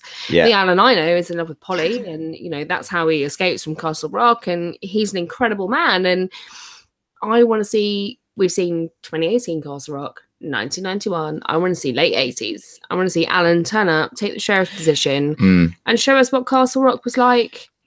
I was about to say 20 years ago. Nope, 30 years ago. Yeah. So before Needful Things, after after the dark half. I mean, after Bannerman Dead dies Zone. in Cujo, and before Needful. Yeah. So Dead Zone, I feel Cujo. like That's what I want. great opportunity for some Monster of the Day episodes. Like, what kind of shit does young Pangborn get into? I support it. I'm on board. Yeah. Like, I mean, you're dead there, like Hannah, on one of the reasons, because you get some monsters in that time, right? So Cujo, you've got fucking creepy stuff that happens. Rapid Dog, yeah. But also Vampires just down the road. Yeah. And But also, I've got to say, young Pangborn, He's good looking. He's good looking guy. kind of hot. Yeah. If they get that guy, actor. But they'd have to recast he's him. What? They'd recast him. Fuck off. No, we're having They that. definitely would. They'd get someone. I thought he was beautiful to look at. His style of acting to me, that was like an alien pretending to be a person. He'll I don't learn. know. Yeah. Fine. Yeah. Yeah. Hannah dug him, and then I wrecked it by saying that he was a discount Patrick Wilson, and she was like, "What?" I laughed so much when you said that. But they could keep him and just dub him with someone else's words. Yeah. You could do the physical. Show's just getting out of Do you hand. remember when that used to happen in soap operas, where you'd have someone really pretty who literally couldn't make words? I don't watch soap operas, but No, I mean talking like 70s and 80s. Oh, yeah. And they dubbed them with someone who could actually talk Yeah. Queen's English or real American. And the pretty person would mouth it, and then the dub would go over the top. We're technologically advanced. We could do it now. It could work. Or like in My Fair Lady, where Audrey Hepburn can't sing for shit, but they still had her mouth all the words. It was beautiful. Right? Yeah. Yeah, absolutely. So that's your hope is young Pangborn. My hope is young Pangborn, no shirt. No shirt, young Pangborn. There you go. My hope is old school Castle Rock. Yeah, Yeah. And I think you that'd know, be fun. they really set their stall out. And I said this when they announced it's going to be anthology season. The fact they've set it in present day, or even ahead of present day, slightly, means they can only go backwards. So they can't. It's gonna be weird if they set a show like 10 years in the future or something, because I don't know. It just that'd feel weird to me. So they can only really go backwards or sideways now that they've got. They can go anywhere they want. I think. Yep. I think they have to go back or forward. I don't think they can go sideways. Oh, I hope they don't go sideways. If they go sideways, it might end up like John with The Walking Dead with me. But we do have the cues, and that's one of the things that I think they did that was really smart, was that they outright told us, and they did it from Needful Things. Because one of the things Hannah and we thought, we have to figure out whether that Needful Things happened in this Castle Rock or not, because the whole town burning down seems like it would be significant. So they gave us touchstones that they're going to be able to refer to. You know what I mean? So it's like dog universe, cat universe. They're going to tell us, maybe there wasn't a Castle Rock Strangler in this one. Maybe it was a Bangor Strangler. So they'll be able to Oh, that's interesting. set the table with that. And the chat has some really good ideas. We've So just I've had got 12 minutes of chat So, by having our own, God forbid. Damiao says, since there was an almost complete absence of kids in season 1, except in Lord of the Flies Court and Cages, season 2 will focus on a kid, an extremely self-aware kid, and Alan helps him or her. And that is a theme. You're reading that about is Jack even right now, now, Emma. for sure. No, I mean Yeah. There's always the kid that's essentially an adult in the Right. Stephen King novel. So Yeah. preternaturally precocious, intelligent kid. Does the name Otis mean anything to you yet? Otis. Yeah. Oh, not that far yet, I don't think. Keep reading. No. Keep reading. All right. So then that's just I just gave you a little tease. Just Boris, keep yeah, reading. but not. No. Otis. Marquita says, my fear is that the post-credit scene actually meant something, but not because of The Shining or anything like that, because I don't want to see her as a central character, which is valid. It's Same. fine. Oh, poor Jackie. Deb Van Eiderstein says, if they're going to focus on Desjardins, they should get on with it because David Selby is not a young man, which is fair. Fair point. It's really harsh. Stephen Stone thinks that Jackie is going to become an axe murderer like her uncle, because she has a taste for it now, which is kind of supported by the way she was She writing. already did. She is an axe Yeah. murderer. She's already an axe murderer. But it was self-defense. Yeah. And then It's still murder. let's see. And actually, Stephen Stone says, I don't want him to focus on any of those characters. He wants an all new story. It's like Fair. true Um, anthology. That's absolutely Yeah. fair as well. Yeah. Yeah. You know, references to these characters, but whole new characters. Yes, I could I see think that. you have to have one core A constant. string. Desmond from Lost. You need to have the constant. You have to have a constant in all the shows. Fuck off Not with Lost. Penny's Bowl. Fuck off Thank with you, Lost. Emma. We'll stick together, Hannah. Don't you worry. She gets fuming when I stopped watching Lost and then it got spoiled Well- for me in like a Walking Dead podcast randomly. But Aw. I know, hard work, but also so was the show. But no, I see what you mean. But I think Castle Rock is our like holding string, but there's got to be something else that parallels it. Otherwise, it's not enough. A town is not enough. Hmm. It's got to be a character, and whether Mm. that is Alan Pangborn, young Alan Pangborn, we've seen him. Young Pangers. Makes sense. Hangers I love. Yeah. Pangers. Pangers. Our, Hangers. our boy Pangers. R.I.P. R.I.P. Pangers. I'm out of. Yeah. That is otherwise the I'd- last of my Oh. bottle of wine. By the way, is that a little tribute to White Wine Warden there, Emma? she's finished a whole bottle. So. Actually, I think you'll find that the glass in the warden's house when the plastic soap figurine turned up was red wine. I don't drink. Was it that. red wine? Yeah. Was it? Well, she That's was how you drinking do it white as a wine hurt. at the other We- bar. we call her whatever. we call her the soap warden now. Anyway, that's just her name. I Soap did warden. have her actual name in my notes last week, but I deleted them. Soap warden. That's what we Soap call her. warden. Bad taste. Don't eat the soap. What warden. about exploring the curse that the Reverend mentioned, the cannibal kid? Interesting. That'd be cool.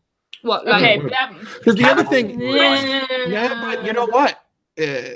This just occurred to me. So the kid was supposedly the thing that was making all this shit happen, right? In theory, yeah. Except that when Lacey told his original story, the kid was nowhere to be found when Lacey was a kid and his brother jumped off that roof in the cat suit. Like Oh, all that there's stuff another happened. Yes. dead No. plot line. I think, yeah. I mean, I think it's the schisma that makes the town fucked up. yeah. You know maybe. what I mean? Well, yeah, I Yeah. think it's just like evil shit can get through because of it. And, Can I quickly and say, that's Jackie, that I don't know where my soap figurine is, but if you make me one, I'll give you my address. Ha! You shouldn't be encouraging people to carve soap figurines. Well, I will. Jackie seems like she's No, a I'm- sane woman. Yeah, so- but I just mean that, after what we've just seen with soap figurines, do you really want to receive a soap figurine? Well, I mean, none of us are Yeah. eldritch creatures from beyond the pale, I don't think. Well, that we know You don't about. know me. I What's this? don't know. I any of us. I am dead inside, but That's a totally different Actually- thing, Hannah. Yeah. You and I can claim It now is. without having to have a real issue. It's a goddamn bother. Yes, please, This- everyone, I'm just, carve us soap figurines. Carve them, yep. send them in. Just me. Just me. Just we'll you. we'll go another live show and lick them, Jackie Oh my- Torrance style. Yeah, Sure. well, that's just you just send us stuff and we'll taste it inappropriately on the air. Okay, no. No. I'm Come going to on. kibosh on that. I said one thing. One thing. The The I can make you internet a is- soap figurine if you want it to just Scary look like a place. smaller bar of soap, because that's pretty much all I've got. Yeah. I have no skills at all. Not enough people whittle anymore. I feel like No, that's a lost but- art. Why did I'm just going to put this there, and I don't want us to end the show on this, but No. why did the soap figurine that Molly got not do anything, and the one that the White Wine Warden got, like put her on a blind date with a fucking prison bus? Why? Because Jackie's life is already shit. But also, who was the soap figurine in Molly's Pretend Town 4? Was it for Molly or was it for Jackie? Because if it was Jackie. Yeah, so the Warden's soap figurine was a soap figurine of her. The soap figurine that Molly got was a man. Yep. Dan Meow said tasting inappropriate things is for the Patreon only. So there we go. There's our business model, folks. That's how we go. Yeah, I like it. I'm to this. Yeah, I'm very fussy eater, so I don't know. If you pay, I'll eat soap figurines. Fair enough. Yeah. Everything has a price, but like it's a high price. Yeah, I mean, I'm going to charge you high. So now I guess I'm going to ask you one question, and it's a yes or no. It's not quite as hard. You can't say like yes with an if or no with a but or anything like that. It's your blueberry rules. Yeah, got you. Would you recommend Castle Rock to anyone? Like, I mean, and I'm saying like not just people who like Stephen King or people like horror or anything like that. Would you just, if somebody said, hey, I heard about that Castle Rock show, should I watch it? What would your answer be?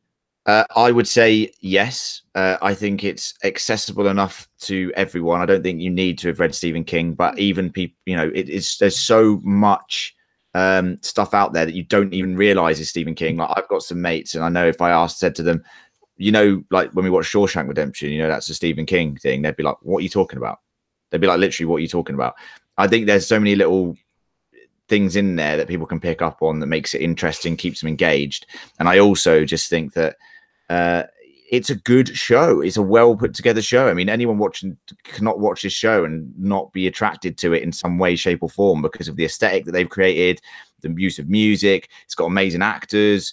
I mean, there's not really many flaws with it other than the execution of the ending. Now, that's not a reason not to recommend something to someone because, as I said, it's an ambiguous ending. So they might think, oh, that was amazing. And a lot of people had said it's amazing. You gave it a 5, Emma. So, look, I would recommend it wholeheartedly. I want more people to see the show. The problem here is, you know, it's only released in America at the moment and Canada, I believe. So there's a whole worldwide market that is still yet to see the show. So, so we watch via Hulu. We've got Hulu accounts. Right. So that's the way we watch officially. In typical American fashion, I hadn't even considered the world outside of this country. Well, that's it. See, so like if you look, the audience for the show is only just the United States, North America, essentially at the moment, North American territories. So basically, you've got no one in the UK has bought the show yet, and when that happens, there'll be a couple million people watching it here. And then, that will happen across Europe and that will happen in parts of Asia. Australia, I don't think has necessarily got the rights to it yet either. And that's a massive audience as well. So except for Gaz. And Gareth from Australia, so he can tell us when that's going to happen. So in terms of recommending it, I hope we don't need to. I hope the reviews are good enough at the moment. I think it's like 85% on Rotten Tomatoes as an aggregate scoring for the season, which I think is pretty high. That's decent. Like, very popular shows like The Walking Dead are they should be on about 60% or lower because it has got awful. But so yeah, I'd recommend it. So Acadia, your question was, would you recommend this to anyone, right? Yep. If somebody, no matter who it was, regardless of what you knew about him, should I watch Castle Rock? No. You should watch Castle Rock for a number of reasons, and that's not if you or anyone. So it's more of a debatable thing. So my best mate, who has very similar interests to me, was asking me about the podcast because she's a Walking Dead fan, so fan critical, our parent pod. One of the things that we do that I host, God forbid, should that ever happen, is Walking Dead, and she listens to that because she's the one who got me into The Walking Dead. And I was talking about Castle Rock, and she said to me, "Do you think I should watch it?" I just went, "No." But are you sure? I was like, "Oh, I don't really know." But no, but your initial reaction is correct. So she loves a horror movie. She loves a shit horror movie, and I don't really like horror films. No, B movie. I'm down with that shit. But like actual scary horror movies, no, sorry, not having that. But she is not the kind of woman who enjoys Stephen King. Right. And I know she won't like it, despite the fact that it is a spectacular TV show. Yeah. It's beautifully put together. It's well written, predominantly. Most of the episodes are fantastic. And despite the fact the ending is massively divided opinion, it's a great show. I would not recommend it to everyone. And I haven't done. And as much as I should do because of the podcast, I haven't. Look, and there have been a lot of people I've gone, this is what we're covering. Yeah. But look, you're not going to like it. But here's the thing, like Game of Thrones, right? Phenomenon, an absolute phenomenon. Our favorite show, our favorite thing to talk about, probably Game of Thrones, right? Right. When that first came out years ago, is that an accessible show? You're sitting there going fantasy, like, which automatically, a lot of people enjoy. Now look at it; it's the biggest thing on the planet by a mile. So just because you think it might not be accessible, don't rule that out. That's not what I'm saying. Acadia, what have you just done? Oh, I registered howmanyblueberries.com, and I'll sell it to you guys for a very high fee because you could just, combat Rotten Tomatoes, which John said was a bad system. So I think the blueberry system is superior. John is right though. I don't like Rotten Tomatoes, but it is an aggregate. If we're taking in all of the scores, John, that's what it does. So I'm gonna go ahead and throw my hat in with Emma, and I have an actual hat to throw. No, I would not recommend it to anyone.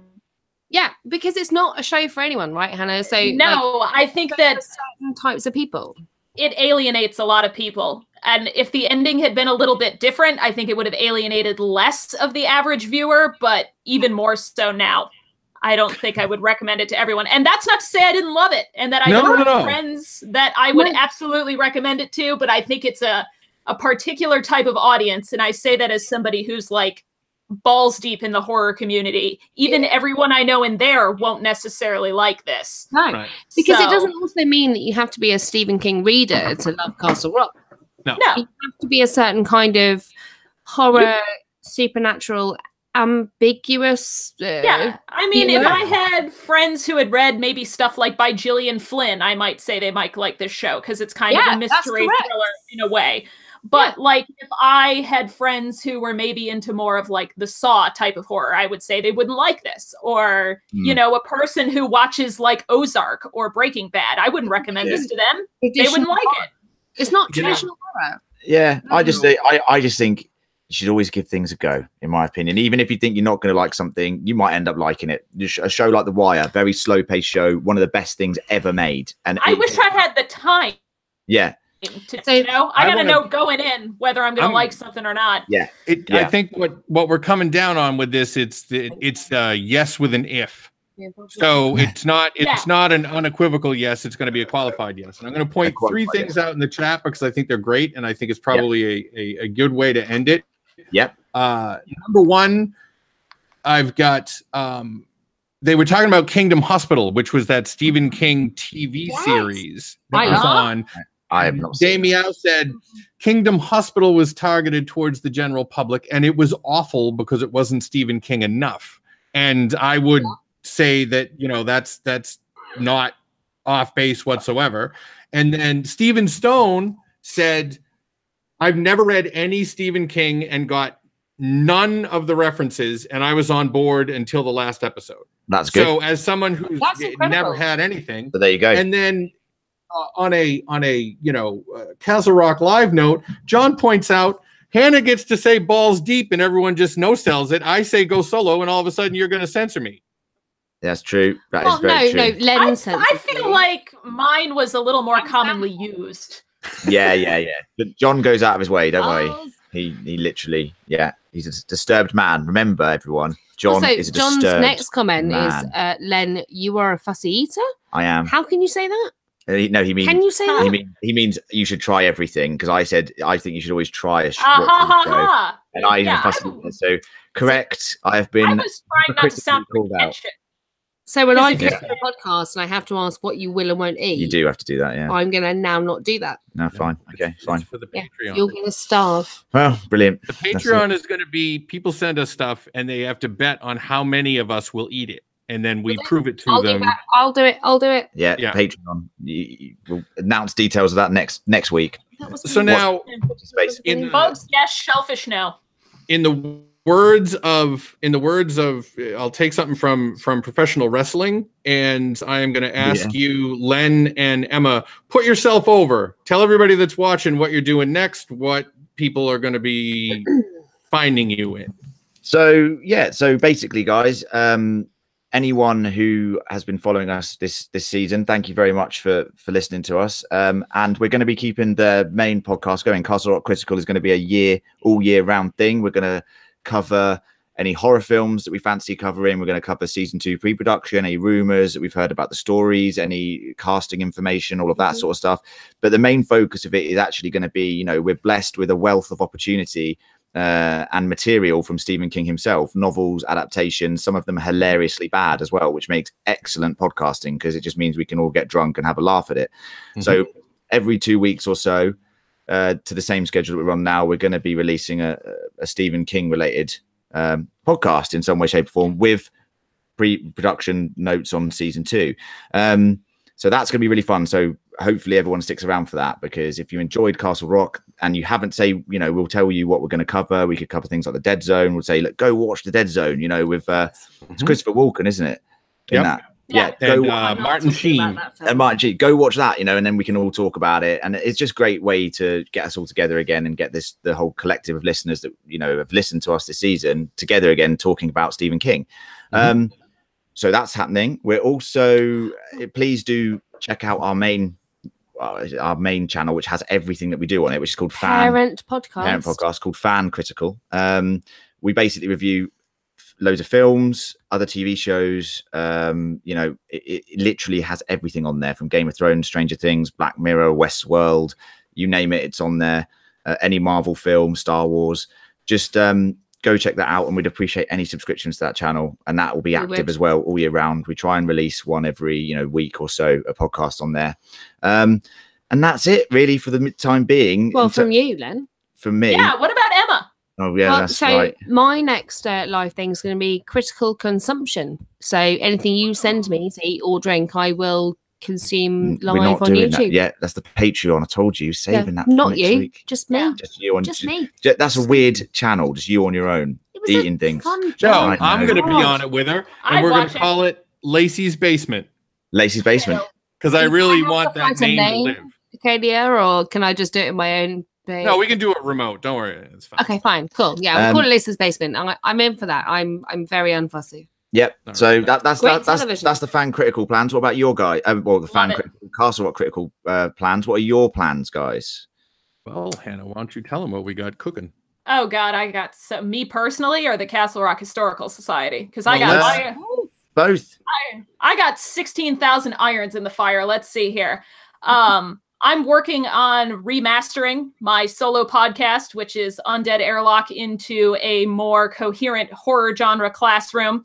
Going to be re-recording some critical episodes and putting out some new ones coming up for October. I've got 31 Days of Horror Movies thing that's going to go on my Twitter. People can follow along and get horror movie recommendation month.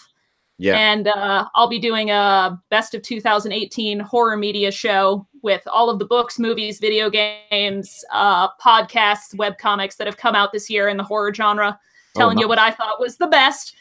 And then my brother, who is a video game streamer, he and I are going to start playing on a channel together just for funsies. A Twitch stream. Called, and YouTube. But And YouTube. yeah, called Sibling Rivalry, where we'll be nice. Hey. playing fun. together and talking about our experiences with video games. He's 6 years younger than me, so it's going to be a lot of fun. He's super fun, very cool, so that'll be neat. I have another brother, but he lives far, far away, so not in it. And then as far as Castle Rock Historical is concerned, it sounds like we're doing some of the same things. We're going to be maybe watching some fun horror movies, some of the older Stephen King horror movies like Thinner or whatever, and talking about them. I love that film. out. Yeah, me too. And we probably are going to have a segment like Baby's First Dark Tower, because I am reading the Dark Tower series for the first time, and some Good people have expressed interest in hearing about that Mm-hmm. as I go through it and what I'm thinking. Yeah. And, So- I'm excited to talk to somebody who's never experienced before. I'm really, really looking forward to that. Yeah, so that'd be great. that'll be. I think there's been some rumblings and whisperings that we will be covering the next season of Channel Zero as it comes out. On Exciting. Sci- Yep. Yeah, that'll be a 6-day wham bam thank you ma'am event because that's coming out real quick. They're putting it out over I think like 7 days. Oh so, god, the So Netflix. my pre-record. Yeah, Is it? exactly. Yeah. Yep, And we did, and I think we're going to keep, and you had Fan Critical, and then you became, you put Castle Rock Critical into another stream. We're going to, the Castle Rock Historical Society remains an entity. We just may meet on topics other than Castle Rock. I think that's the way right. Jen and I have. That's the great thing about it. Yeah, that's the thing. That's the same what we're doing with the horror genre. You know, like if we go and see a horror movie at the cinema that we think is completely, you know, riffing on some Stephen King stuff, which a lot of it will do because it's, you know, he's the granddad of horror. You know, he's the author of horror. Then we're going to put it in the Castle Rock feed as well, and that's just you know, it's a great genre to sort of talk about because sometimes it's hilarious. Yeah, go on. And we started it on Friday, and it was kind of a soft launch. Mel's Bells, who started out as somebody who tweeted furiously at Hannah and I, and then jumped up to email and everything, and we talked about a bunch of stuff. And now she and I do American Horror Stream on Friday nights. Where it's definitely not as in depth as Castle Rock because frankly the show doesn't do what Castle Rock was trying to do, but it's still, you know, great fun, and I can't wait for my scrawny goddess Emma Roberts to come back, and it's going to have Frances Conroy in it. So and then so we got to decide. It's going to have its own feed, but we might put it in the Castle Rock feed so people can, you know, choose if they want to grab it there. But then Superficial Gallery, which is kind of the home for all these feeds, we're going to be, and so is Hannah, at the Women in Horror Film Festival in Atlanta this coming the beginning of October. It's actually just in a few weeks. I went last year, and it was the first time they had done it, and Jen and Sylvia Soska were there, and it was all they picked films, you know, made by women, produced by women. It's an amazing show, and we're actually going to have a booth there and a presence because the gallery now makes movies. We are currently producing a movie called Trophy Room because one of the people that's on our squad makes his own films, and we are working on giving either writers who have scripts that they can't get made or directors that want to direct and don't know how to do it. We're sort of trying to be an incubator for people who want to make indie horror shorts and films. Yeah. So we got that going on. If you ever need an editor, just feel free to hook me up. I will help out with any of that sort of stuff. I love that sort of stuff. It's amazing. And then the only other thing is, and I'll say it because Hannah's here and you and I talked about it a little bit in WhatsApp, Len, I really think, and everyone in the chat or email us, I think that it would be fun if a bunch of us had a Twitch stream where we played a game together and talked horror, just like the news of the week. And I think Dead by Daylight would be the best game just because it's goddamn terrifying. And I think I want to hear what you guys think of when you go see The Nun. What did you think of it? And that kind of stuff. You know, just people talking about horror. I think that's a good idea, and that's something we'll definitely talk about when we're like offline, and we'll have a chat about how we set that up. And it doesn't have to be all of us. I mean, I'm a massive, like, I love gaming and I love horror games. So and I know John enjoys a good game as well, and so does Gareth. So and you girls can just watch us play, I guess, because you don't game, do you? Fuck off, I can game if it's on a PC. It's not on a PC, it's on a PS4. Well, can it not be PC? No. It is on Steam, so we could do it that way. I guess we'll have to figure out the logistics. Yeah, well, I think there's a PC port for it. Well, let's try and sort that out. But I think that sounds like we're basically just keeping the channels going. So guys, if you're listening to this, don't worry, there's gonna be content. It might not be weekly in terms of us. It'll be like every 2 weeks, because obviously the scheduling's been crazy. It's been really busy for us. We've put out a lot of content, and the uptakes from you guys has been great. So we're going to keep it going, but we're going to keep it like every 2 weeks, maybe every 3 weeks, depending on what's there to review, you know. Right. Yeah, but this has been another really fun chat. And questions that we've been posed and answered, and speculation is all rife, and it's been amazing. Thank you everyone for joining us on your Sunday, the day of rest, some say, but you know, the Rev would be taken off, for example. Rest? We're here. I have no idea. What is rest when you have a duty to Castle Rock? We're duty bound to Castle Rock. So yeah, but it's been really fun to talk to you guys again, and thank you everyone in the chat. It's actually been a really, really good chat, and sorry that John was on there sort of causing chaos. He was our impish kid character in the chat, Our little Loki. our little Loki in there. But yeah, thank you so much, guys. I really do appreciate it. Thank you. Oh, it's You been guys are the everybody. best. really great. See you I've enjoyed it later. loads See you too. later, guys. Bye. Francis everybody. Conroy, if you're watching, call me. Bye-bye. Bye. Bye.